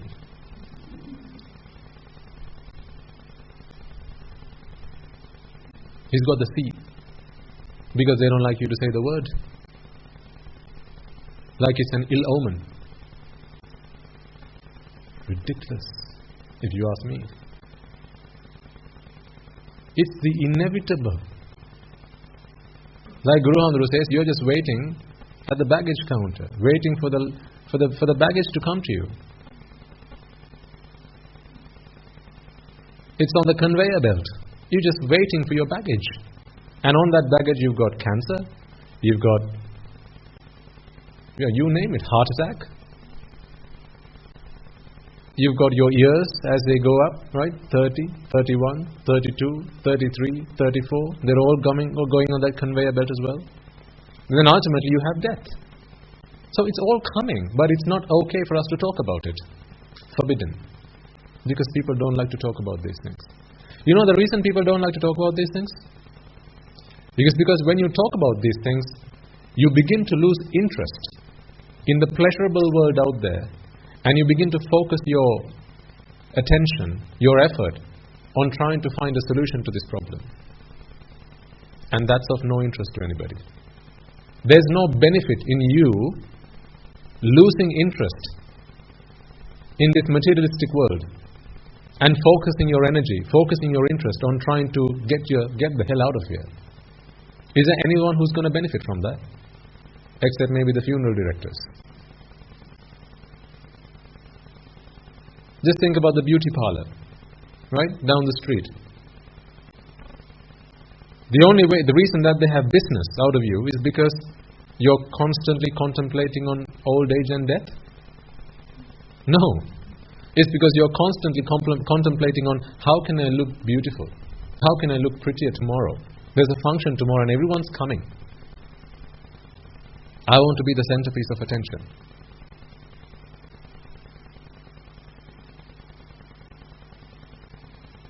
That's why. Because people don't like you trying to remove yourself from this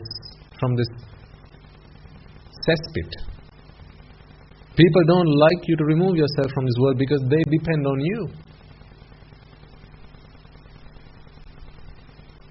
They depend on you to make a living. How much can people make out of me? Okay, beauty parlor. What are they going to make out of me?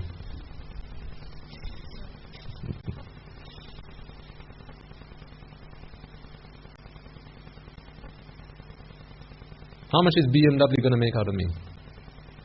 Or any of the car companies for that matter? Nothing. How much is the entertainment industry going to make out of me? Film producers, directors, musicians, how much are they going to make out of me? How much are media companies who print newspapers, magazines, right? How much are they going to make out of me? Nothing. People who make watches, necklaces, the things that you like, right? Fancy dresses, smart shoes, how much are they going to make out of me? Absolutely nothing. Why? Because today, my focus is not on how do I make myself attractive. My focus is not on finding pleasurable things in the outside world. Today I'm realizing that pleasure does not exist in the outside world, so there's nothing that anybody out there can do to please me. Much the same as there's nothing that anybody out there can do to upset me mentally. These are things I do unto myself. The more I practice this path, the more I go through this course, every day passes by, I begin to realize more and more and more that pleasure is not something that can be achieved from the outside world. Therefore, I'm beginning to realize when I hear a sound, there's no point in me turning my head and looking at it. Why do I turn to look? Why did I used to turn and look Why did I used to turn my head towards it and look at it? What was I looking for? Pleasure. We do everything in our life for pleasure. To be happy, to put it quite simply. Can you name one thing you do in your life that you do to not be happy?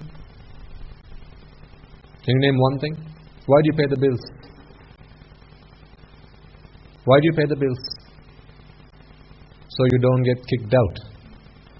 So your telephone connection does not get disconnected. Why does that matter? Because, well, that's how you keep connected. To what? The outside world, which is beautiful.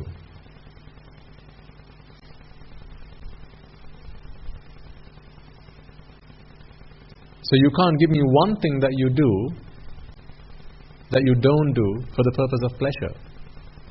Right from waking up in the morning, why do you wake up in the morning? Because there's lots of things you have to get done through the course of the day. One, go to school. Why? Study. Why? Get a good job. Why? Earn money. Why? So you can buy lots of lovely things. Why? For happiness. Once you go through school, now go to work. Why? Well, just cut out the school bit and keep the rest. Why do you go to the kitchen? Make yourself a cup of tea. Make yourself some food. Why? For what? For pleasure. For happiness. Why do you need a cup of tea? Well, your throat's dried up. Why do you need food? Because you're hungry. These are problems that you have to solve on a daily basis, and solving these problems is what brings you happiness. Yes or no? Happiness is the result of solving problems. Yes or no? Can you name one time where you experienced happiness that was not in solving a problem? Newborn child. Did that not put a smile on your face? When you held your baby for the first time in your hands?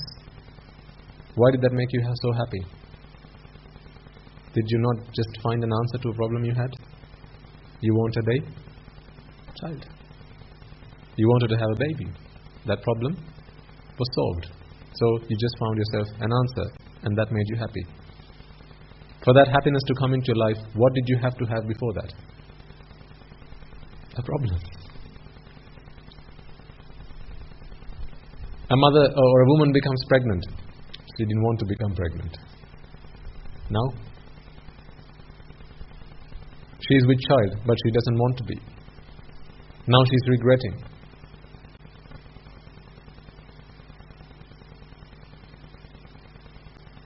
How many babies get thrown in the toilets? Every day. Abortions. Why? Because you weren't happy about that. You didn't want it. That's why, 2 examples. 1, baby brings happiness. 2, baby doesn't bring happiness. So happiness is not something that baby brings. Well, it can't be. Otherwise, baby has to bring happiness to both mothers.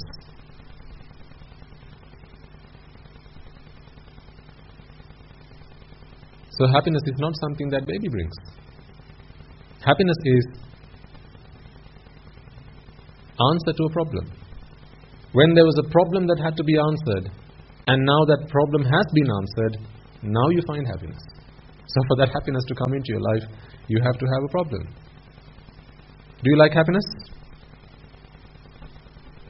Do you like to be happy? Of course. So what must you like? Absolutely. So don't complain now, right? I've got so many problems in my life. Yay, throw a party. Because what do you also have? Opportunities. That's what people like to say, right? Don't think of challenges, think about opportunities. Don't think about problems. Don't people say like that in the workplace?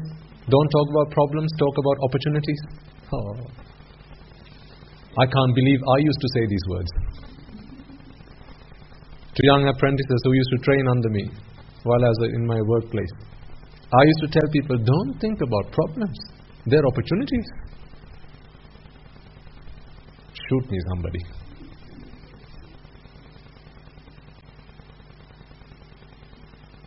I regret that I used this mouth to encourage people to embrace this world, to find happiness in this world.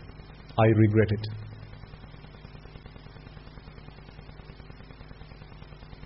Lots of things I regret in that 30 years of my life, where I encouraged young people to embrace this world, to make this their world, to be king, to be the best, to be number one.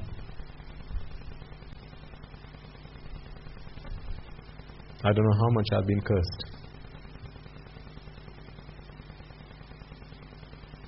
Today I realize how wrong that was. Because today I realize this is not a place to hang around. Today I speak to young people, lots of young people. I think earlier on this week, Wednesday or other, a young girl visited the monastery, 18 years of age, or 17 years of age, 17 or 18, came in with her mother. Similar story to the one I told you about some time ago. This girl, again, wanting to commit suicide.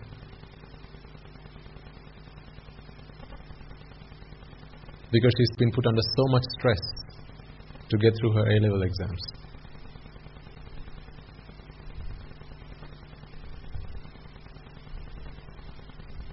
Her tuition master constantly telling her, no, go for A's, right? We don't want anything else from you. A's, right? A's, come on girl, A's.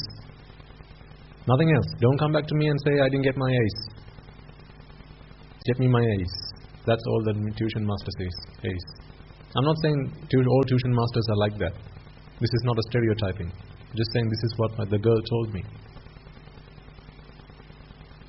A couple of days before she visited, she had screamed at home. She lives only with her mother. Father passed away when she was younger. Imagine the mother, the state of mind she must be in. This girl had been hyped up by all the people that she had met in her life. Everyone saying, go for it girl, go for it. Get out there, be the best, be number one. Don't settle for anything short of the best. Now so much stress put into this young child's mind. So much stress, she's like a volcano waiting to erupt. A volcano that's bubbling, waiting to erupt. Causing calamitous damage to everybody around her. Every life that must have touched that life. Destroyed.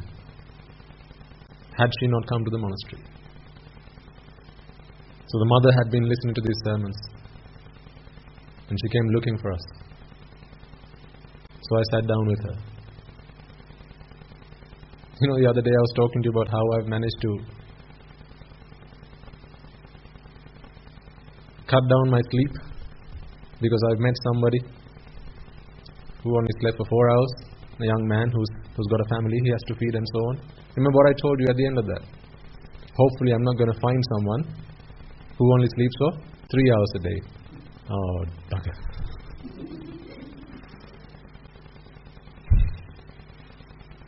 I met that girl.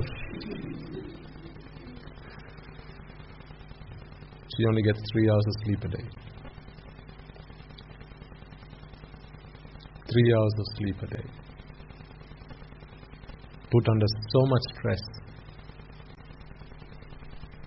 Studying with feet in buckets of water. Trotting up and down. Trying to memorize stuff. Stressing her parents out. Or at least her mother. I asked her, is this what you came into this world for? To pass your A-level exams?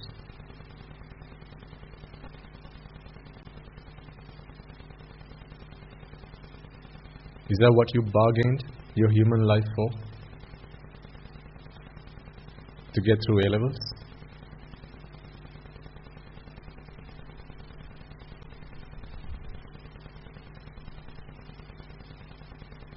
Why A-levels? That's the same reason you went to school. So you can get through A-levels, get into a good university, get yourself a good job. Come on, keep going. Then earn yourself a lot of money, and then do what? Raise a family, and then get all the things that you love, because the world is pleasurable.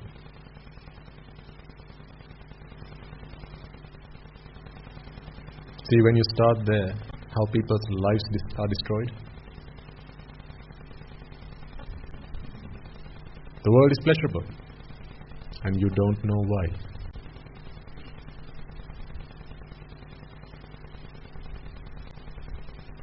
As simple as I ask you, why do you like this color? Beautiful. Why? I don't know. Your life can be destroyed because you don't know the answer to that question. The lives of everyone in your life can be destroyed because you don't know the answer to that question. You like chocolate cake. Why? I don't know. It's just yummy. Why? I don't know. That can destroy your life. Not knowing the answer to that question can destroy your life. Bold statement, but if you think it through, it can destroy your life. Because add up all the things that you find pleasurable. Now you have such a hefty burden on your shoulders. Because these are all the things that have been that you have been kind of brainwashed, really. All this drushti put into your mind. These are all these pleasurable things out there. This is how you can be happy. There's no other way to be happy. You have to acquire all these beautiful things out there. Go get them, boy, get them. Come on, girl, get them. All I can hear is when parents say that, all I can hear is, jaha puta.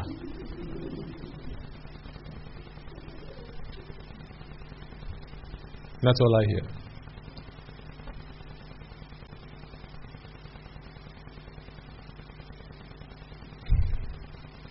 Is that why parents bring children into this world? To torment them? To suck their lifeblood out of them? To torture them? They might as well have just been a Gandharva. Seriously. They were better off where they were. Having brought them into this human world, having given them flesh and bones, now you torture them. Show them that this world is pleasurable. Take them through the same process that you went through, except 10 times more fiercely. Because all those hopes that you couldn't achieve, all those disappointments that you have about yourself, now you want to achieve them through your children. Tell me if you've never felt that way. Maybe not now, thanks to the Dhamma. But a lot of parents, they'll put their children through all the things that they couldn't achieve for themselves, because otherwise they feel undermined. They feel a lack of achievement, so they put their children through it. Go get it. I couldn't, you get it. I tried to be a doctor, I couldn't, so what should you do now?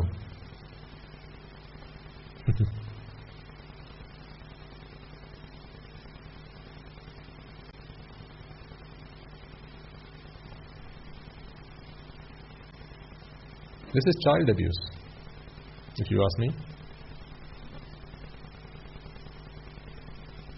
This is child abuse. Because a child didn't come into this world for that. An innocent child doesn't know right from wrong. An innocent child doesn't know how to actually seek happiness in this world. And then the people that surround this innocent child teach this child, hey, this is how you be happy. Worst among them is parents. Something I've said to my mother. Worst among them is parents. Because that's who a child trusts most. You abuse that trust. You abuse a child's trust. Because you show them paths that are only going to take them to their death, disaster. Because think about this, ladies and gentlemen, everything you've achieved in your life so far, except for the merits that you have acquired and the understanding of the Dhamma that you have acquired, is a means to an end. Whatever amount of money you have right now, at some point you're going to have to leave it all. Yes or no? All the property that you have. You could be a citizen of 10 countries. Until what point? You know the answer. You could have 10 houses. You could have 100, 200, several hundred acres of land. All until one point. At that point, everything is lost. So aren't all those things the means to an end? The means that got you to that end? It's them that took you to that end. You went to that end of death doing nothing other than acquiring those means. Those are the very means that brought you that end. Are you getting my point? It's not just you went through life acquiring them until you get to that end. No, those were the things that got you to that end. You aged faster because you were so keen on acquiring all those things. You fell ill sooner You got weaker. You became frail quicker than the average Joe. Why? Because you went through exhorting your body and mind, acquiring all those things. Those were the means to your end. All a man's done in his life is work hard, toiled, labored. Sometimes we sing praises about people like that, don't we? All his life he's worked really hard, like at an eulogy, right? At the funeral you sing praises about people. This man, he's a very, really hard-working man, right? All his life he worked and worked for his family, for himself, for his country, right? Great. Question is, what did he do for himself? Now you say, rest in peace. The fact that you're saying rest implies what has he been doing all his life? Toiling. That's why he has to now rest in peace. He couldn't rest in peace while he was alive. How could he have rested in peace? Because what did he bring unto himself? Suffering. Every time he found something attractive, something pleasurable, what did he do? Now I have to acquire what I desire. Therefore you have to go through the process of acquiring it. Work hard for it. And then once you've acquired it, now you have become a security guard, so now you have to protect it, preserve it. Only for as long as it comes to its natural end. Or it's time for you to bid farewell. Either of these two things has to happen, right? Either you go first or your children go first. If your child goes first and you have 5 of them, you've still got 4 left. But if it's time for you to go, now all 5 go at once. So really, actually, if you are so attached to your children, which one's better? The death of your death or the death of your children? Yes. If you're really attached to your children and you have several of them, right? Which one's better? Your death or the death of your children? Death of your children. Because if one goes, you have the other to pacify yourself. If both go, then at least you can make another one. But after the moment of your death, now you have to say goodbye to all of them at once. So the suffering you feel when at the death of one child times 5 at once. Because you have to say goodbye puta, dua, goodbye puta, dua, goodbye to all of them at once.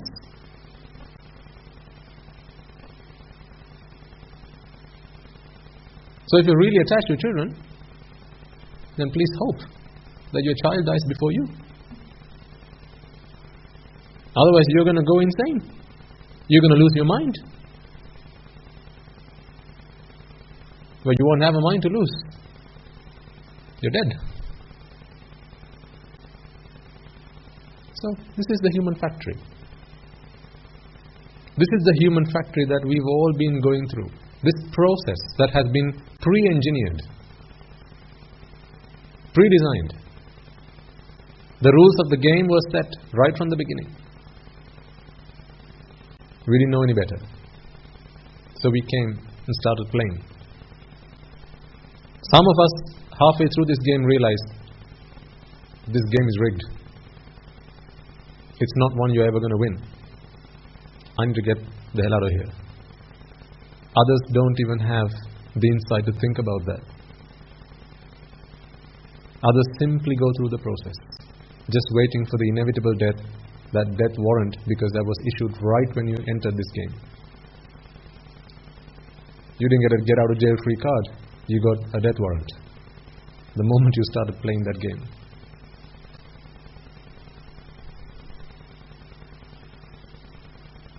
Shocking. Shocking that people don't have an opportunity to listen to this truth. It's pathetic that people, human beings, don't have the opportunity to listen to this ultimate truth. Simply because you can't answer this very simple question, who are you? You can't break free from this process.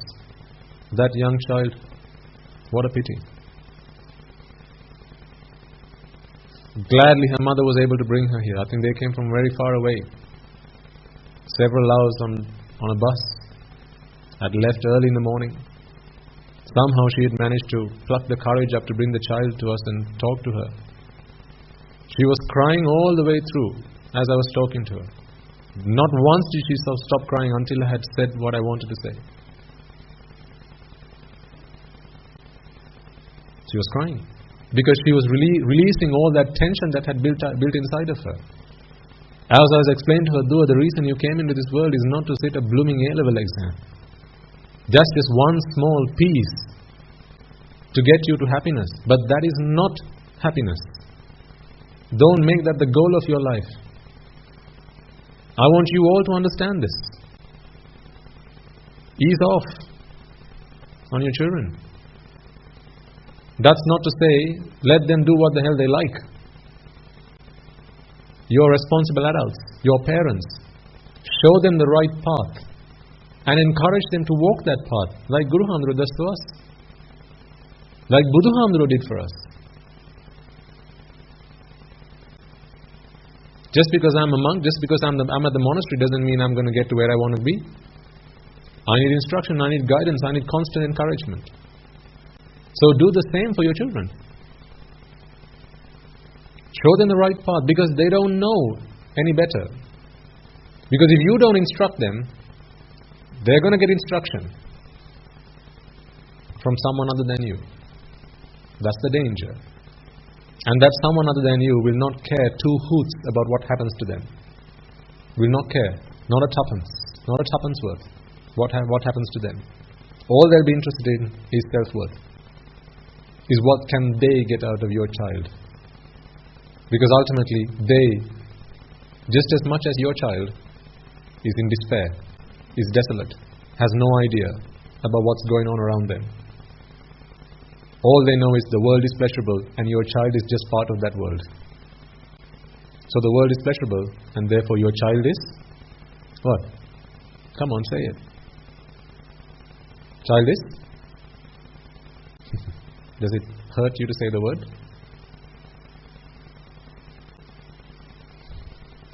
I'll say it for you. Your child is pleasurable.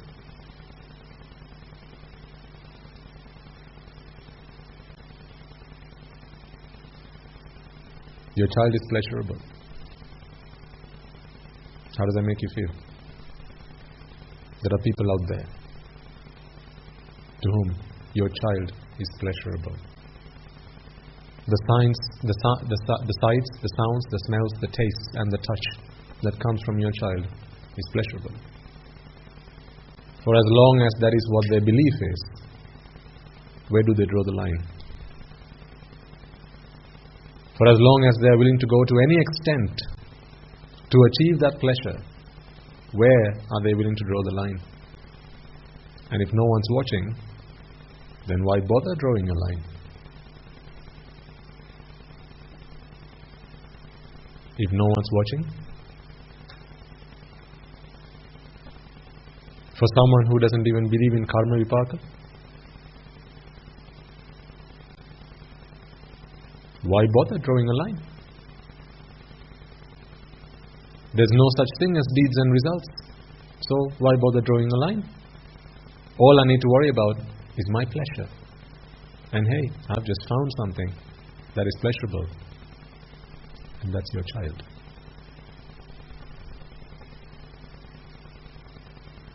I can tell you enough stories, real stories,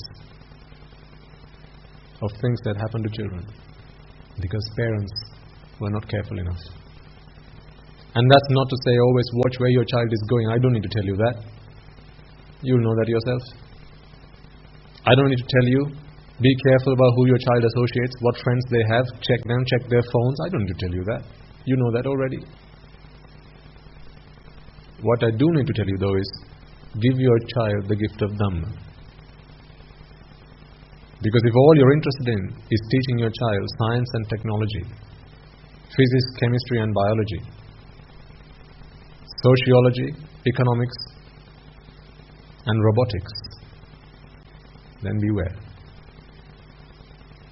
Because They'll lure your child in. That's how it's going to happen. They're not even going to take them by force. They'll lure your child in to their deadly traps. And once caught, you might as well forget that. You might as well forget you even had a child. And their deadly traps, the luring, you can't even begin to imagine what they'll be ready to do. Because again, your child believes the world is pleasurable. So it's going to be a give and take. Hey Puta, look what I've got for you. Is this not pleasurable? Oh yes. Well, come to me.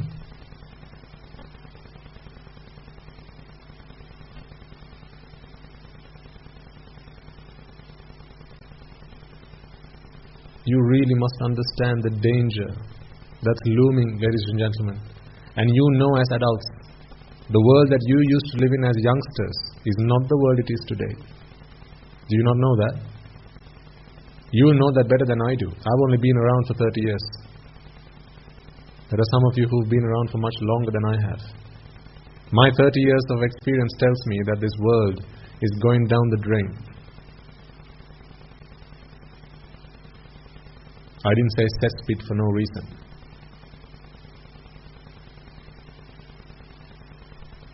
Well, then you should know better. The world that used to be when you were growing up is not this world. But that's when you decided, one day I'm going to have children. Because that's what you learnt. That's what everyone that came into your life said. That's the drushti they put into your mind. Have a child. You'll be happy. So that day, that seed got planted. And that day you started vexing. So the only way to relieve yourself from vexation, you didn't know any other way. You didn't know that it was attachment that causes suffering. You didn't know any of those things. You didn't know it was ignorance that led to attachment. All you knew was, now I'm vexing for a child, so I had better have one. What do I need to have a child? Well, first get myself a wife. Get myself a husband. Because that seed was planted way back then. There are some who come and tell us that they even regret having children. Because for some of them, they really want to dedicate their lives to practicing the path now. Some of them want to go into robes.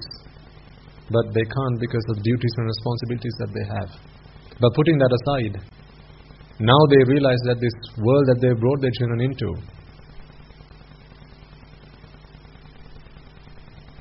it's a zoo. It's a forest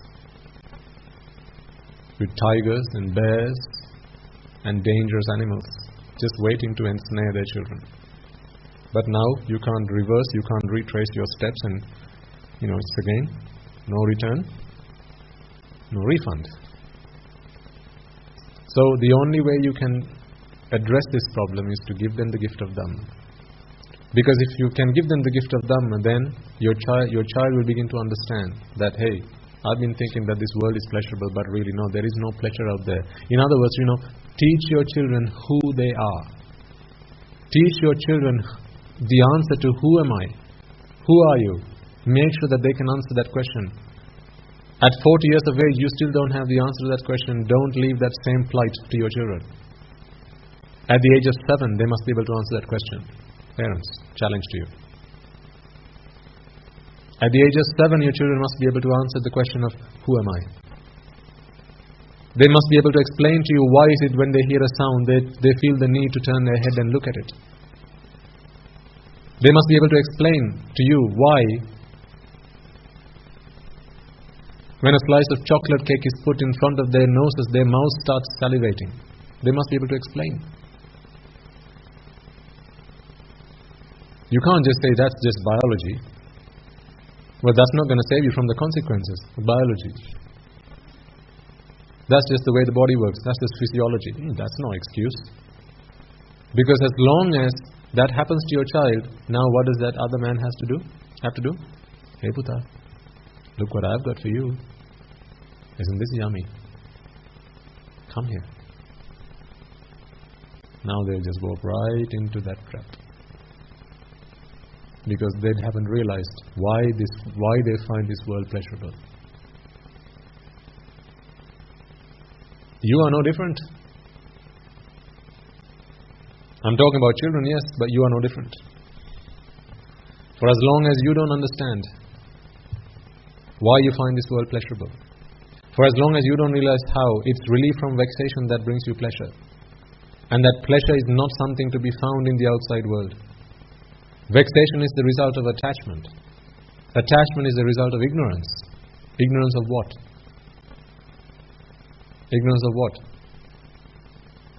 The true nature of all conditioned things. The true nature of all conditioned things being vexatious, sufferable, and therefore essenceless. Anicca, dukkha, anatta. Until you understand that, people will be able to drop seeds of wrong view into your mind. And the moment they go in, because of the ignorance that you have, the ignorance being the condition of your mind, they're gonna start to germinate. They're gonna start to take seed and they're gonna start growing. And now you're vexing. And when you're vexing for something, the only way you can be relieved from that vexation is by giving you what it is you're vexing for. If you're vexing for the next door neighbor's wife, then you can't be given anybody else to be relieved from that vexation. You have to be given next door neighbor's wife. And if next door neighbor is a hitman, if he's the biggest thug in the village, now who are you trying to have an affair with? The thug's wife. Be prepared to come home in a pulp. Be prepared to come home in a body bag. Because you couldn't answer the question of, who are you? Because you couldn't answer the question of, why do you find her pretty? Why do you find her beautiful? You didn't know the answer. For as long as you don't know the answer to that, you're going to be believing in the fact that beauty is in the person. She's beautiful, not I find her beautiful. Those two statements are worlds apart. She's beautiful and I find her beautiful. The answer lies in those two statements. If you juxtapose the two of them together, you'll find the answer. She's beautiful implies that beauty is something that's in her. I find her beautiful explains where beauty is. It's not skin deep. Don't fall for that. But it's in the eyes of the beholder. Now that is true. But take it one step further. It's in the what of the beholder? What of the beholder? Mind of the beholder. That's what they should have said. So we can qualify that now. It's in the mind of the beholder. If beauty is in the mind of the beholder, then it's not in the person, it's not in the flower, it's not in any of these things. So how did beauty come into the mind? Because before beauty came, there was a beast in the mind. That's how. This beast was the vexation. The moment someone said, hey, there's something, that's beautiful. Now you start to vex inside because you want to know. You want to find out. Do you not all feel this instinctive need to know and find out about the world? You walk into a room, there's a magazine. You're expected to sit there for 5 minutes. What's the first thing you do? Like, as if by habit. Your hand goes out, pulls the magazine, and you start flicking the pages. Why? You want to know, and you want to find out. You hear two people talking. Can you switch off to the conversation? Can you really? Or are you now paying close attention to that conversation? Your emotions are changing based on what conversation they're having. Someone says, hey darling. Now you're going through emotional change. Inside your mind, you're going through the emotions. Come home with me tonight. Now you're going through the emotions. Why? They're not even talking to you. As if.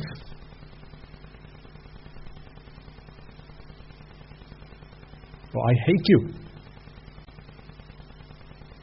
You're going through the emotions. Just think about when you watch a teledrama. Best example.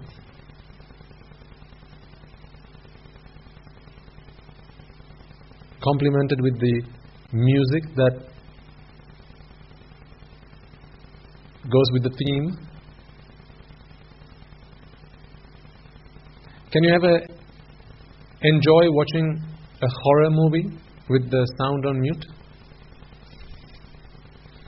Try that sometime. Put your TV on mute. Now watch a horror movie. All you see is people being thrown left, right and center. You don't know really what's going on. There's no suspense.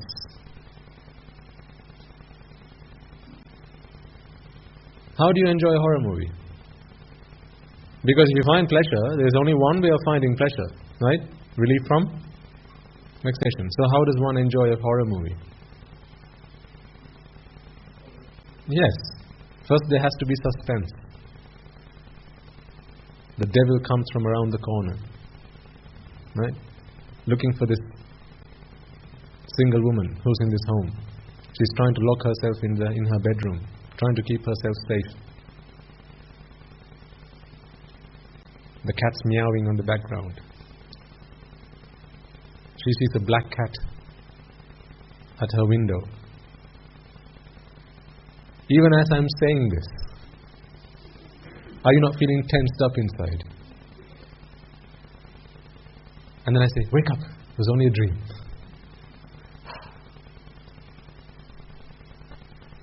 And you pay to watch those things, don't you? People pay to watch a horror movie. People subscribe to watch a horror movie. In reality, what they're doing is putting themselves through torture and then relieving themselves from it. Because there's a plot to the story that helps do exactly that. Taking you on these curves, on this roller coaster of vexation and relief from vexation, vexation and relief from vexation, vexation and relief from vexation. Constantly through that story, that's all you get. That's the plot. Really, the horror is not in the movie.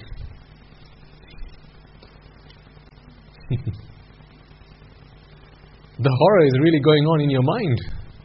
That is the real horror story. They should get you on camera. Now that's the true horror story. Because that's true. Whereas the people in the movie, they're only actors. None of them are afraid. No one's scared. They're just playing their part. But you're scared to the bone.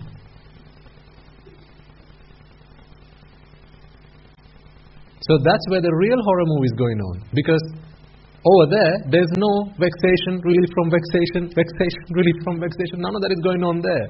Because they know exactly what the plot is and they're just going through the motions. But on this side of the screen, vexation, relief from vexation. Vexation, relief from vexation. So vexation, pleasure. Vexation, pleasure. Well, in other words, a horror story.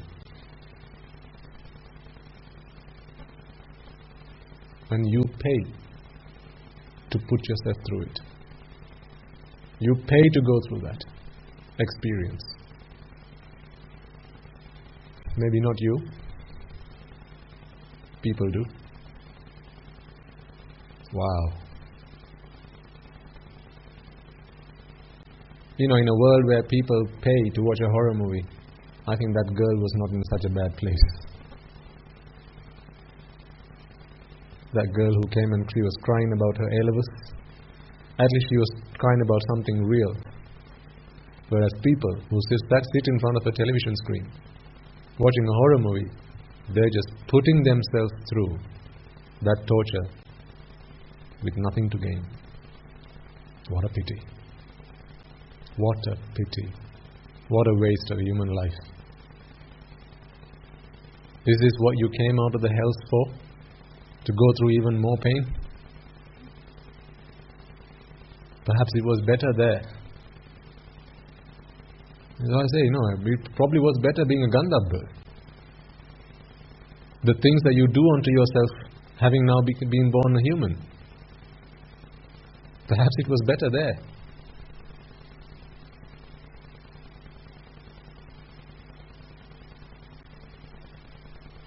Think. Please think. Think about your own lives. Think about what you do to your children. When your child says, Ammi, is it okay I watch this movie? I remember when I was a young child, I watched Terminator. Oh boy. Biggest mistake of my life. I think I was only about maybe 9 years of age. Bad idea. That's the day I learned off by heart. Well, by the following morning I learned off by heart. Set Siri Dena Maha Guna Muni Dahana. Why? Because I couldn't fall asleep.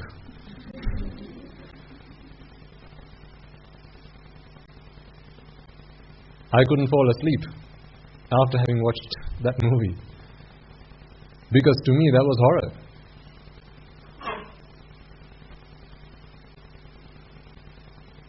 No one stopped me from watching it. No one stopped me from putting myself through torture. Are you okay with your child picking up a knife and playing with it? Why? Because it brings what pain? Physical pain. Physical pain is okay compared to mental pain. Physical pain doesn't lead anyone to lose their mind, but mental pain does. The reason that people sometimes go and commit suicide is because they can't bear the mental pain that comes with the physical pain. That's why. Half the time. I'm not talking about an arahant who has no purpose in being alive other than serving the needs of others. But you're okay with your child going and sitting down in front of a horror movie. You put a horror movie to a side, you're okay with your child going and watching cricket on TV. We talked about cricket, didn't we? I'm not saying don't, okay? Please don't get it that. That's not what I'm saying. It's up to you to bring your child up however you want to bring them up. But watching a game of sport is yet again vexation and relief from vexation. Vexation and relief from vexation. Throughout the game, every ball is an opportunity, is it not? For what? Pleasure. But for that pleasure to have come your way, what has to be there beforehand? Vexation. Pelima. Roller coaster. So really, when your child asks you, can I play a computer game, Mummy? What they're asking your permission for is to go through mental abuse. Ami, would you mind me being abused? Okay, only for 15 minutes though.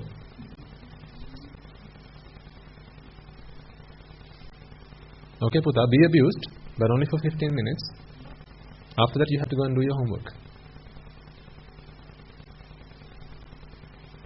I'm not saying don't let your child play a computer game. What I'm saying is give your child the gift of Dhamma. I'm so glad that there are parents here who bring their children to these sermons. This is what must happen as responsible parents. Some of them may protest. Well, even if they protested, you still then send them to their tuition classes, didn't you? Their protesting didn't stop you from sending them to school when they were trying to play truant. That didn't stop you. So why then to give the gift of Dhamma? Because that is the only thing that can save them. Nothing else. If you really believe in Natti me saranang anyang dhammo me saranang varang, then show it. Then show it. Show it in action. Prove it. You can't be saying that genuinely if you don't force your children to listen to the Dhamma. Force them. Yes, I'm saying this quite responsibly. Force your children to listen to the Dhamma.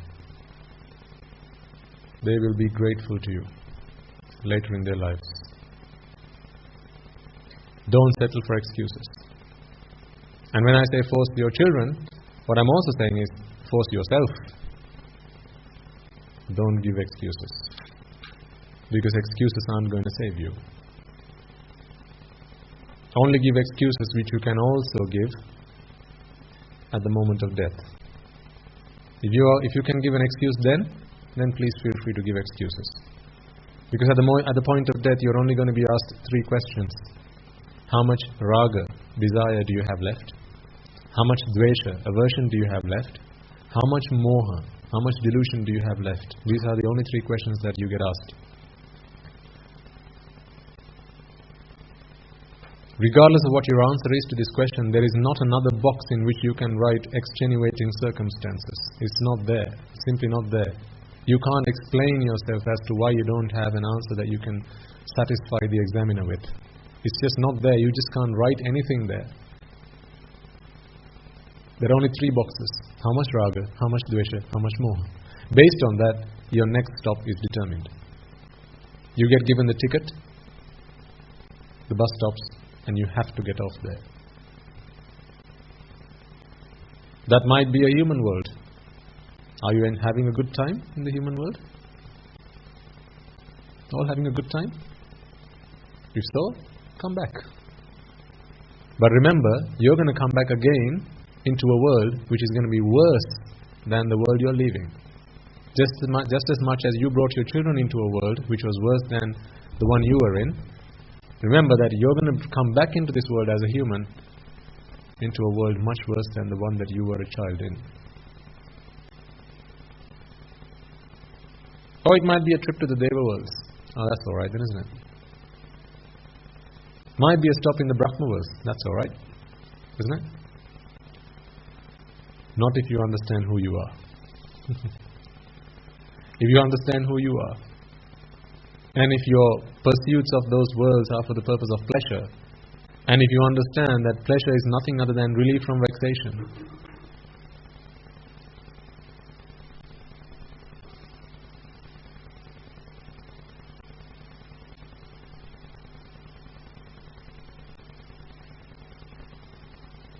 what was I saying?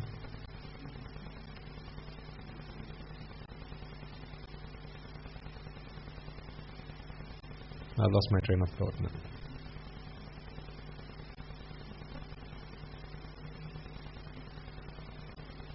Oh yes.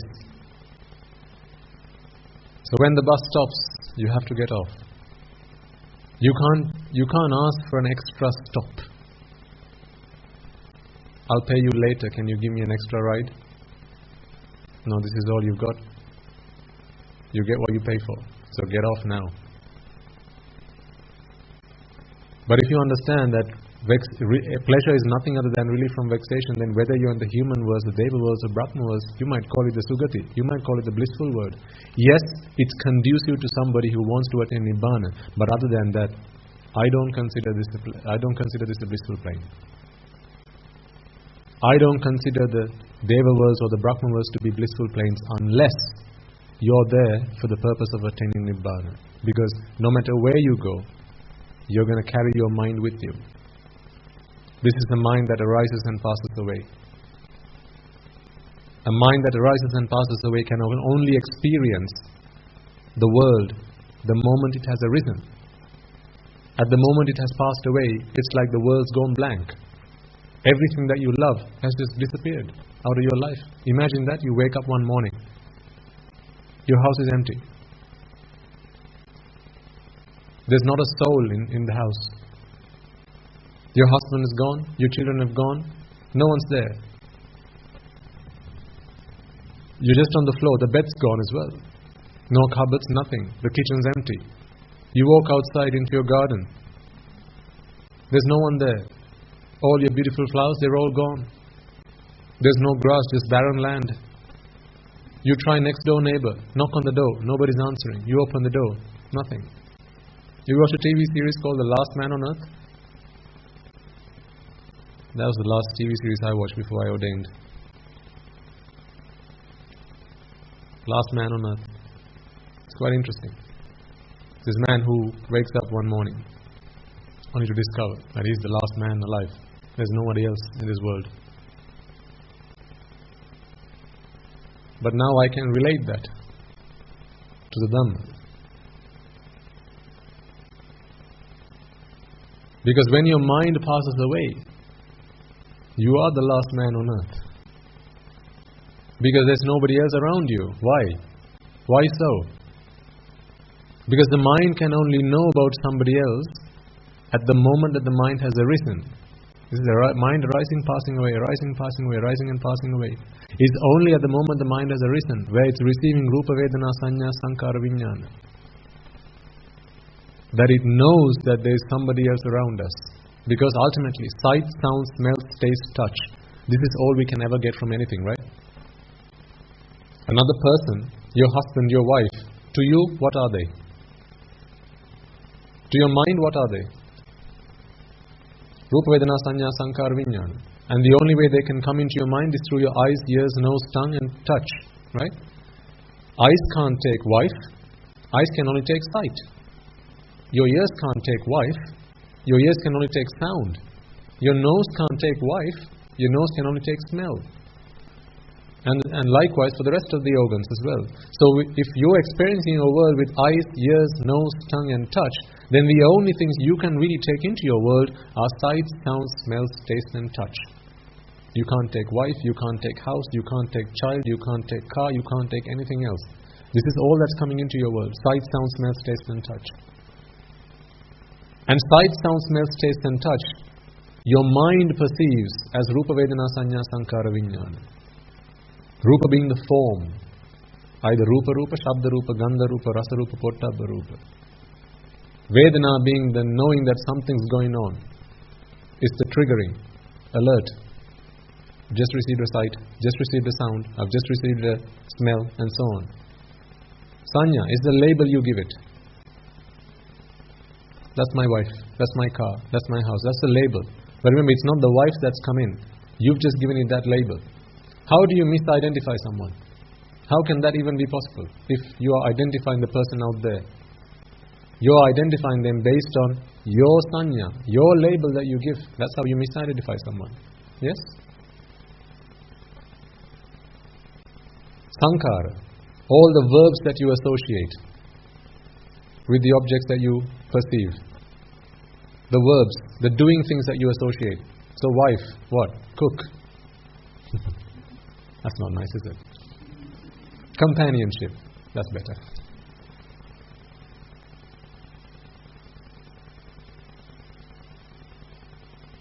Take a physical object, car. What's the verb that comes along with it? Drive. These are the sankara. And then vijnana, that's the final decision you make about this. Combining all the other four together, the rupa, the vedana, the sanya, the sankara, put them all together and you've now come to a decision. For example, this is my wife, I've just seen her. This is the label I've given her. So wife, by the time you say this is my wife, everything else is also part of that package. Can you know your wife without the sight of her? I say wife, can you think of your wife without the sight of her? At least the mental image of her? No, that has to come along with it. If you've had a wife, then the mental image has to come along with that. And when that mental image comes, then you know that the mental image has come. That's the Vedana. The fact that I'm saying wife, there in itself is the label that we've given it. And then all the verbs that you associate, all the doing things that you associate with that person, with that object, these are the sankara. So put them all together, that's your vijnana. So this is how you feel about those things, would be the way to put it. How you sense them, essentially. This is why they say vijnana is like a magician. Because what vijnana does is not really give you the real outside world. It's the aggregate of all these things put together. The end result, the net result. It's the summation of all these things. The rupa, vedana, sanya, sankara. Put them all together. Now it makes the decision. A decision that is very personal. This decision will be different to different people. It will be different. Same person can be wife On one occasion to one person, on another occasion to another person. But the way they feel about that person is going to be different at that given time. Because that net summation is going to be different for all of us. That's going to be a very personal experience. It's kind of like the personal experience, to put it simply. So in any way, Rupa Vedana Sanya Sankara Vijnana, this is the only way that we can actually know the outside world. This is the only way that the mind is going to know the outside world.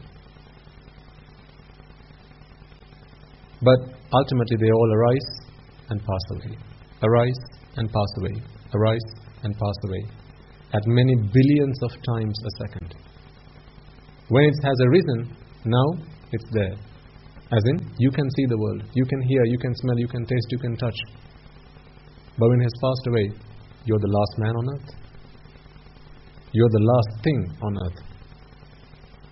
You're the last entity on earth because everything else in the world has just disappeared in front of your eyes. But your attachment to them still prevails. So you have just lost something that you love. How do you feel? Is that a tough question? You have just lost something that you love. How do you feel?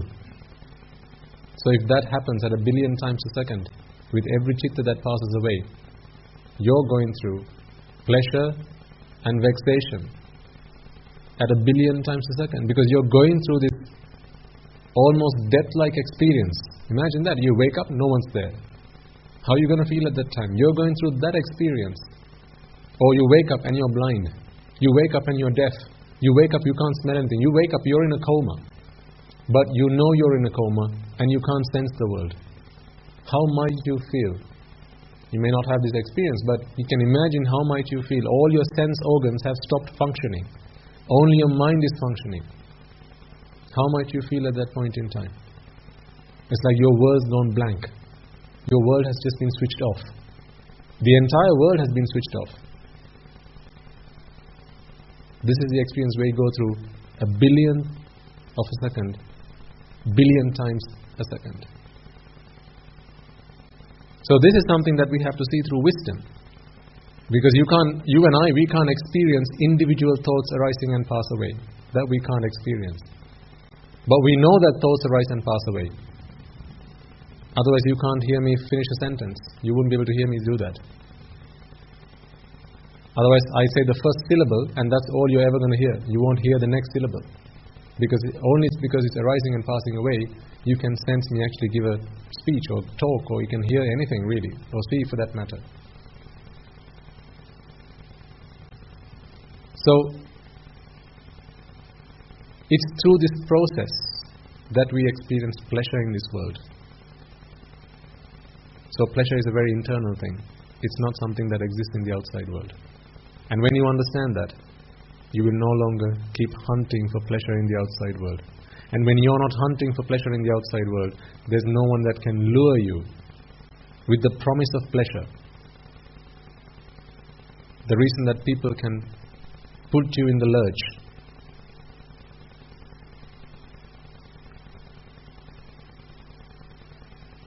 destroy your life, bring you endless torture, is because you fall into their traps. Don't blame them. You fall into their traps. If you stop falling into their traps, then you're safe. To stop falling into that trap, all we need to do is realize this Dhamma for ourselves. So give that gift of Dhamma, first of all to yourself. Make a solemn promise to you. The New Year's coming around, right? You know, people have new hopes, new dreams, new goals, new ambitions at the start of the year. Make this your New Year's ambition, New Year goal. Before the end of the next year, I will absolutely become a Sotapanna. Make that your goal. That ought to be your goal. Because there can't be anything that's more important. Everything else is a means to an end. Just go through your goals list of last year. If you weren't someone who was keen on listening to the Dhamma, all those goals that you had in your last year's list of goals for the new year, weren't they all a means to an end? The inevitable end of death? Weren't all those things that you were going to leave behind at the moment of death? Now if you understand the Dhamma, then you have found something that is with you forever. Dhammam have rakkati dhammachari. Only the Dhamma can protect you. I can't protect you. The Buddha can't protect you. The Sangha can't protect you. Only the Dhamma can protect you. Make sure you cover yourself. Give yourself that insurance plan. At least make sure that you don't go to the 4 great hells and you put in place plans for that. Because who can say at the end of next year, right? So this is 2020, 19 coming round. Yeah? Next year we're going to have 2020, New Year. Can you all guarantee that you'll all be here? Can you give me a list of the order in which you're going to all start leaving? No. Then we should all equally be responsible to ourselves. We owe that to ourselves, not to anybody else. We owe it to ourselves, having worked so hard to get ourselves this chance, right, to understand the Dhamma, to come into this world in a time where the Buddha's teaching prevails. We owe it to ourselves to find our salvation, not to anybody else, not to your teachers, not to me, not to Guru Hamada, not to anybody. You owe it to yourself to find your salvation, because you have worked so incredibly hard to get here, to get to this school, to get to this human life, to come to a place where you can understand Sinhala, you can at least understand English, you have the Dhamma, right? All these things didn't come out of chance. It came through really, really tremendous hard work. Remember, every moment you sit here, you are expending your merit. Don't forget that. Every moment you are sat here, you are expending your merit. This is why I care a lot about how you spend your time here. This is why I don't want you falling asleep when you're here. This is why I don't want you losing your attention. This is why I want you to pay 100% attention while you're here, because you're expending your own merit. You bought a ticket to be here. Do you not want me to care about what you do with the money that you have spent to be here? Do you not want me to care about that? You have paid to be here, have you not? You have paid with something much more valuable than money can buy. You're paying with your human life to be here, because this is merit. If you had been at a party, you're not expending as much merit, but now you're listening to the Dhamma. What is the most valuable thing in this entire universe? What's the most valuable thing? The truth, the Dhamma. There is nothing that is more valuable than that. You have just come to a show where you are given the most valuable thing ever. So to be here, you are expending a lot of merit. If you work it out per hour, you are spending a lot of money. You are spending a lot of merit to be here per hour. Don't forget that. If you are at a party, that may be, let's say merit comes in units of 100. You may be spending 100 units of merit per hour at a party. But here, you're probably spending several million an hour just to be here. Why? Because you're receiving the most precious thing in this entire universe. So should I not care if you fall asleep? What would you prefer? You're spending your merit to be here. You're not spending anything of mine to be here. I'm actually earning merit. As I'm delivering this sermon, I'm earning merit. You would be earning merit if you're listening to the sermon. But if you fall asleep, now you're just taking up someone else's seat. That's not meritorious. And if you disrupt the sermon, that's not meritorious. You're invading on someone else's opportunity of making use of their merit. This is why I am so insistent. This is why Guru Hamada always says, please check your phones on silent before you start the sermon. Please make sure you don't let anything disrupt you.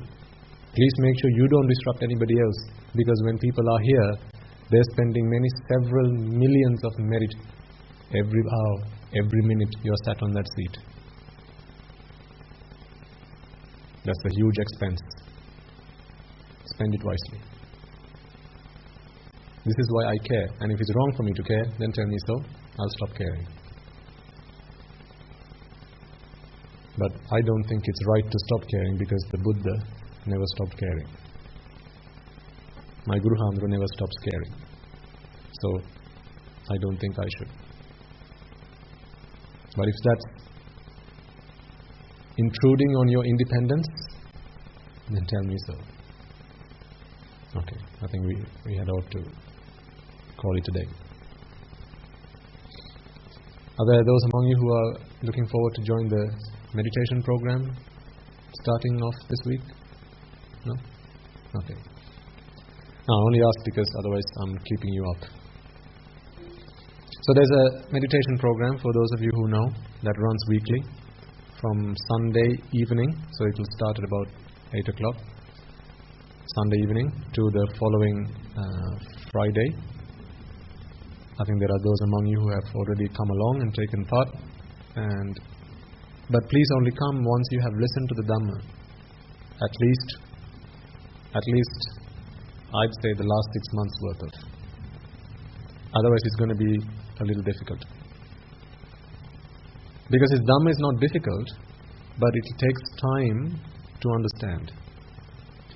For those of you who still would like to experience that, then there's Wednesdays where we do a one-day meditation session. You're all welcome to that, and I think I saw some familiar faces last Wednesday. So well done. For those of you who can make the time, then that's a good start. Because when you come on Wednesday, you'll get a taster for what the week is going to be like. And remember, this is guided meditation, not guided recitation. This is not guided recitation. So you don't say what I say. That's not how it works. You have to come prepared to meditate, and meditation is reflecting on the Dhamma. I will tell you what you need to reflect on, but you have to be capable of reflecting on it yourself. And for that you have to have understood the Dhamma to some extent. So if you are new to concepts like anicca, what is anicca, what is dukkha, what is anatta, then you won't be able to make much use of those programs. But we'll continue to talk about them. I think last week also someone asked me, can you please explain in more detail what anicca, dukkha, anatta is? And I'll be happy to do that. And we'll maybe spend some time next week talking about that. But I want to make sure that because we have some new faces now, I need to cater to a very varying audience. Because there are young children, there are adults, there are people who've been coming along several years now, or at least several months, and then there are others who are coming in afresh. So it's not an easy task doing this, but we'll keep trying. So next week, I'll go back to the basics. What anicca is, what dukkha, what anatta is, in the hope that if there are any here who have still any gaps in your understanding, then you'll be able to get that, and with that understanding you'll be prepared to come along to meditation programs as well. Because in those programs, especially the weekly ones, we sit you down and we get you to give us a sermon. How's that for size? You have to give us a sermon. Madam?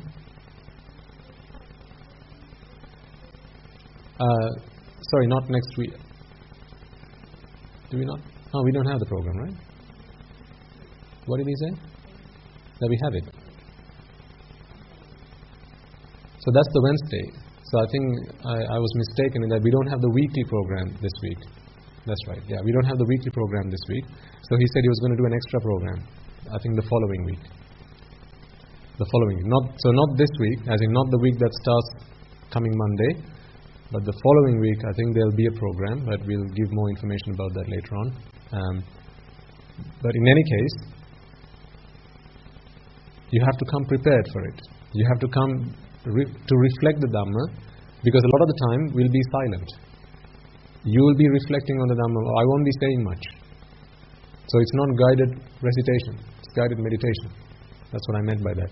And you will be giving me a sermon and several of our monks to demonstrate your understanding of the Dhamma. So we'll be asking you questions. We'll be cross-examining you. Sometimes we'll be asking questions to throw you off the rails. Don't worry. Because it's when you explain something to somebody, what happens? That you really get to understand it. And you find out gaps in your knowledge, in your understanding. And that's the really, really positive experience. People usually start to sweat when they sit down in front of us, but the first thing I say is, don't worry, I don't bite. Right? And then, so there are two sessions. The first session they do a sermon, and then we help them to identify the gaps in their knowledge, and then they do it another time before the end of the week.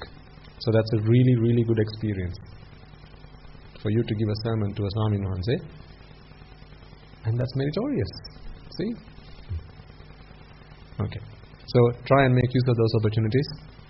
We are here to help you if you want to help yourself. If you don't want to help yourself, then really there's not much that we can offer you. But you have to want to help yourself. Right. So we'll chant the Arya Maitri and we'll call it today. Is it the English version today? Yeah. Okay.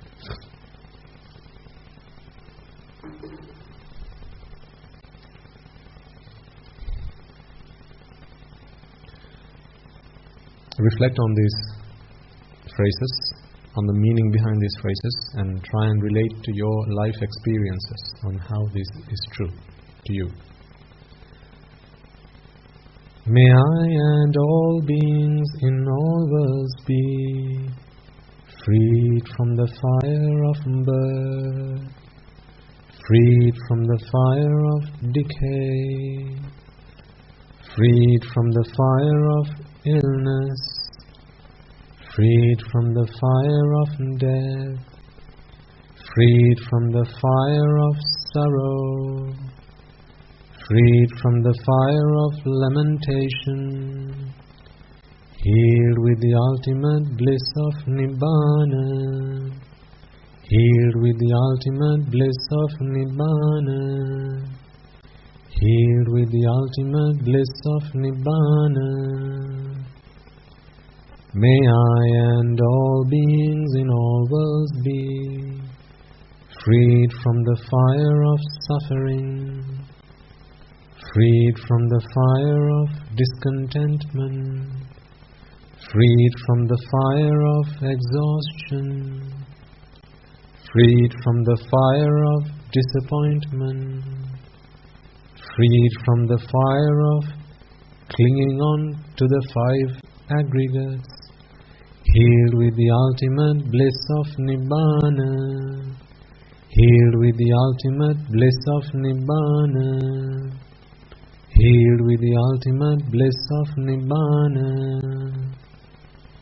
May I and all beings in all worlds be freed from the suffering of samsara, freed from the disease of samsara, freed from the fear of samsara, freed from the fire of samsara, freed from the flames of samsara, freed from the burning of samsara, freed from the sorrow of samsara, freed from the lust of samsara, freed from the clutches of samsara, healed with the ultimate bliss of Nibbana, healed with the ultimate bliss of Nibbana, healed with the ultimate bliss of Nibbana.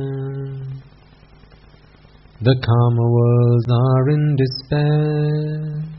May I and all beings be freed from the karma worlds. The rupa worlds are in despair.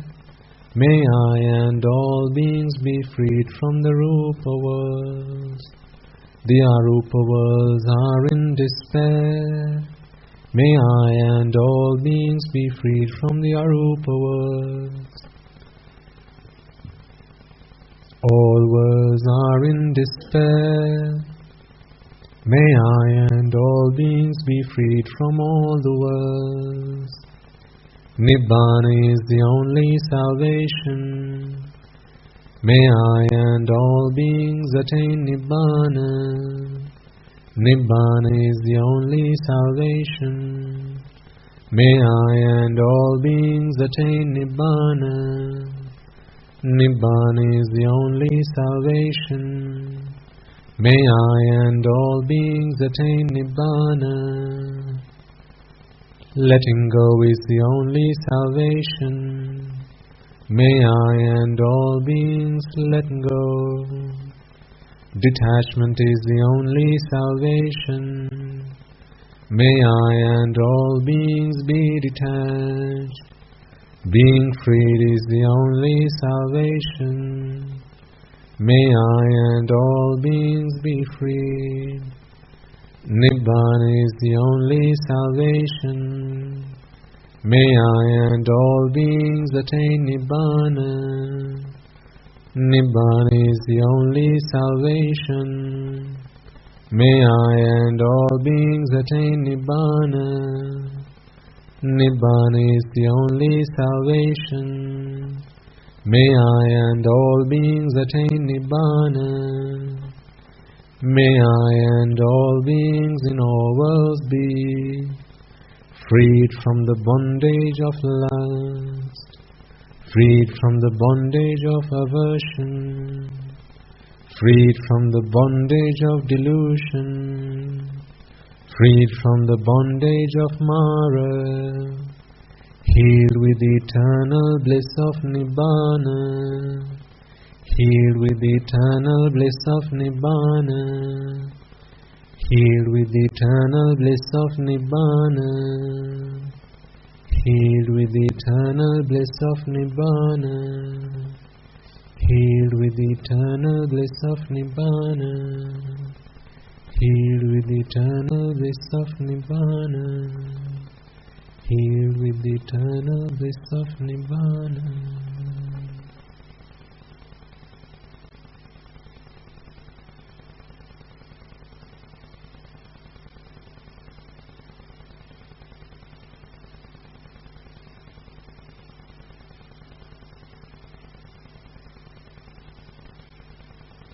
Okay.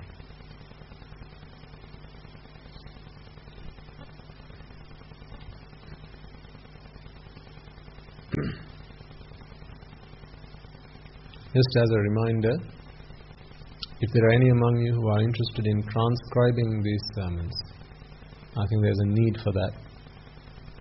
So that's typing out the sermons into written English. There's a need for that, so if there's anyone who's interested in doing that, then there's an opportunity to get involved in passing on the gift of Dhamma. Because what you're doing is a hugely meritorious deed, because there are a lot of people out there to whom we're still, well, I wouldn't say we are struggling to get the Dhamma, but they don't know that they need the Dhamma. So it's a struggle really on their part, because they don't even know they need it. They don't even know they have a problem. Some people, they're not prepared to listen to a sermon because, well, it's a Buddhist monk doing the sermon. So for some people, it's against their religion to listen to someone who speaks anything that is not to do with their faith. For some, they are, when it's a Buddhist monk in a robe, they will switch off. Not interested. So, but if we can get this doctrine, this philosophy, in other means like print media, where there's very little opportunity for any preconceptions to set into and cloud the mind, I think there's a huge opportunity there for a lot of people to get this, to receive this gift. So, if there are any among you who have maybe a spare hour, a week at least, if that's what you can do, then that's what you can do. There's an opportunity to get involved in that meritorious deed, the merits of which you can only do while the Buddha's doctrine is still available. Remember, if you come back in your next birth as a human and there is no Buddha Dhamma, then that's an opportunity. You won't be able to do that merit then. This merit can only be done while it's still there. And the gift of Dhamma excels all gifts. So, you can be creative. Some of you might be practicing your English, maybe.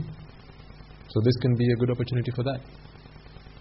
Sometimes maybe parents, they want their children to get a little bit more practice. This is an opportunity for that. Be creative. And then you can, sometimes you're listening to a sermon, reduce the speed. Technology these days helps you do that. You reduce the speed to maybe half the speed and you can type it out as you're listening to it. So, try and be creative and you can find opportunities to do that. So if you want to get involved in that, then please inform. Who is it we should inform? Do we know?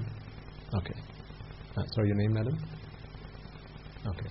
If you can inform the lady at the back, Rukmali, then she will help you with setting yourself up and what instructions you need.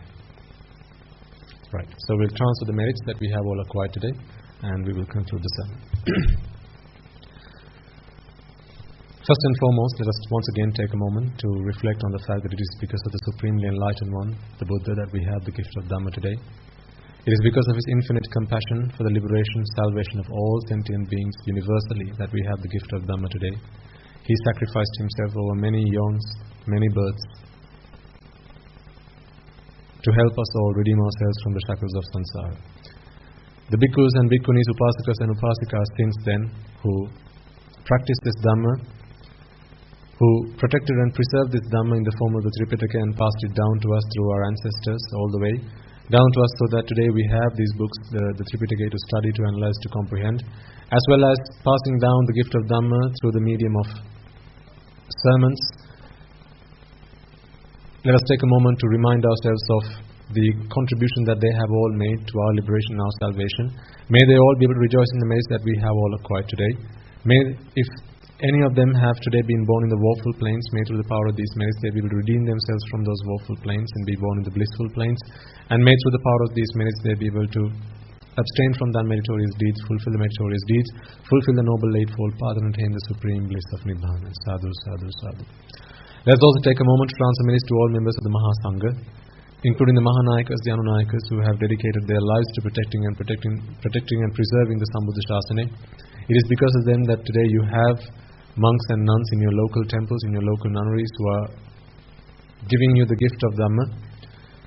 Let us take a moment to transfer merits to all those members of the Mahasangha throughout the world, wherever they may be, having dedicated their lives to practicing the path. May they all be able to rejoice in the merits that we have all acquired today, particularly passing on those merits to the members of the Mahasangha who are resident in your local temples, in your villages, and local nuns who are resident in your local nunneries.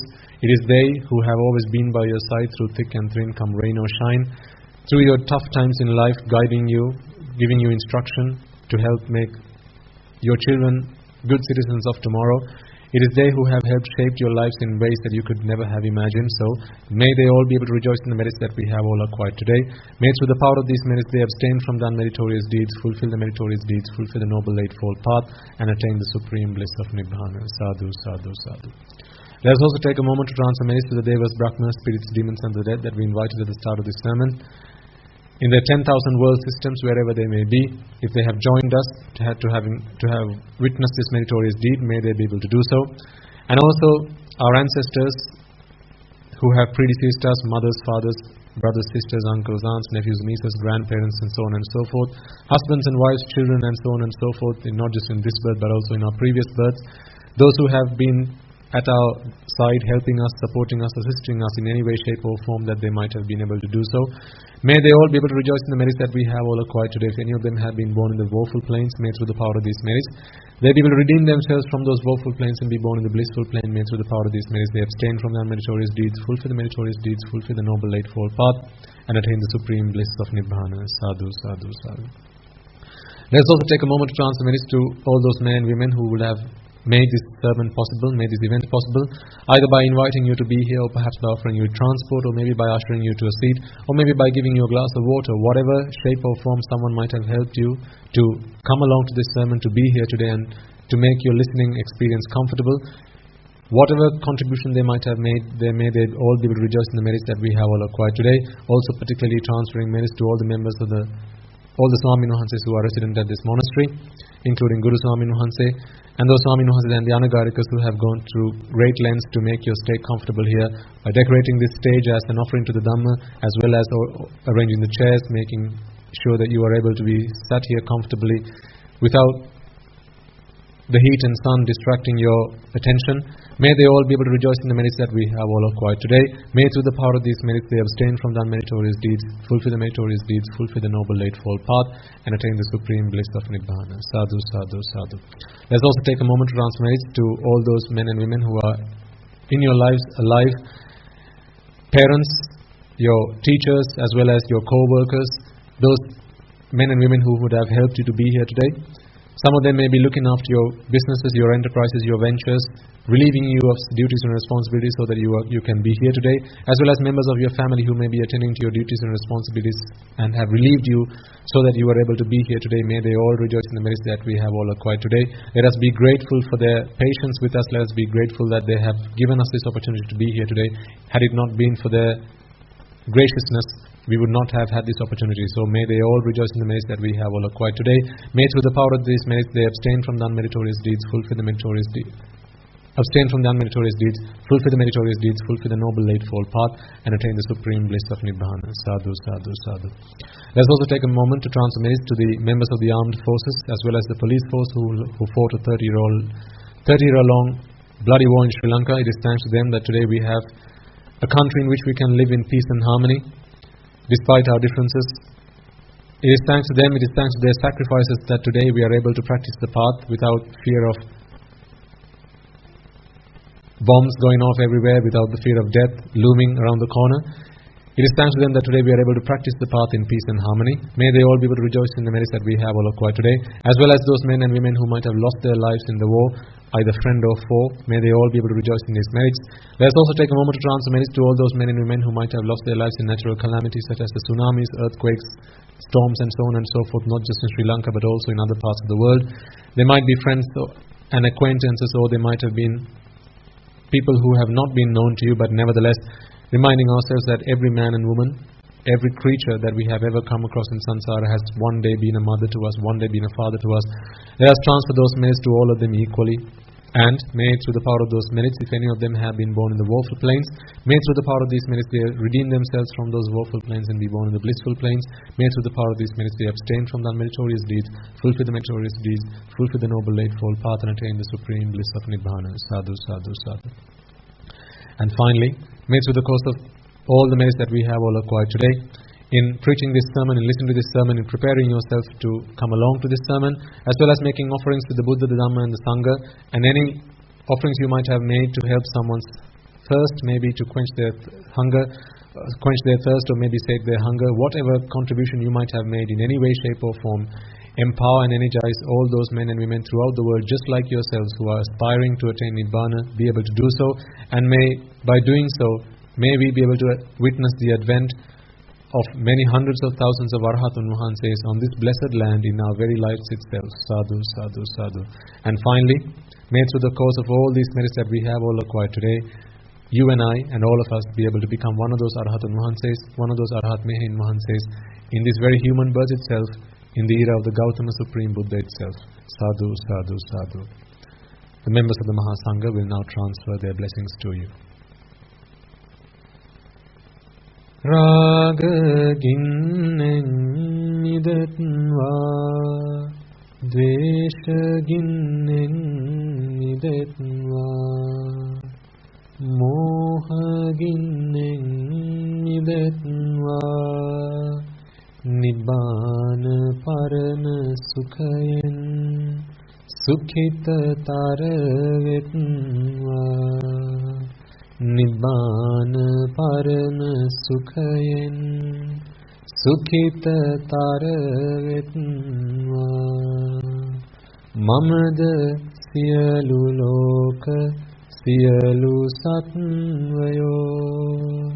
Nibbana parana sukhayen, sukhita taravetva. Nibbana parana sukhayen, sukhita taravetva. Nibbana Parama Sukhayen Sukhita Taravetna. තුන්රුවන්ගේ සුවිසි අනන්ත මහා ගුණ බෙලෙන් සියලු ලෝක සියලු සත්වයෝම නිබ්බාන පරම සුඛයෙන් සුඛිතතර වෙත්වා. May I and all beings in all worlds be freed from the fires of desire. May I and all beings in all worlds be freed from the fires of aversion. May I and all beings in all worlds be freed from the fires of delusion. May I and all beings in all worlds attain the supreme bliss of Nibbana. May the Noble Triple Gem be with you all forever. Sadhu, sadhu, sadhu.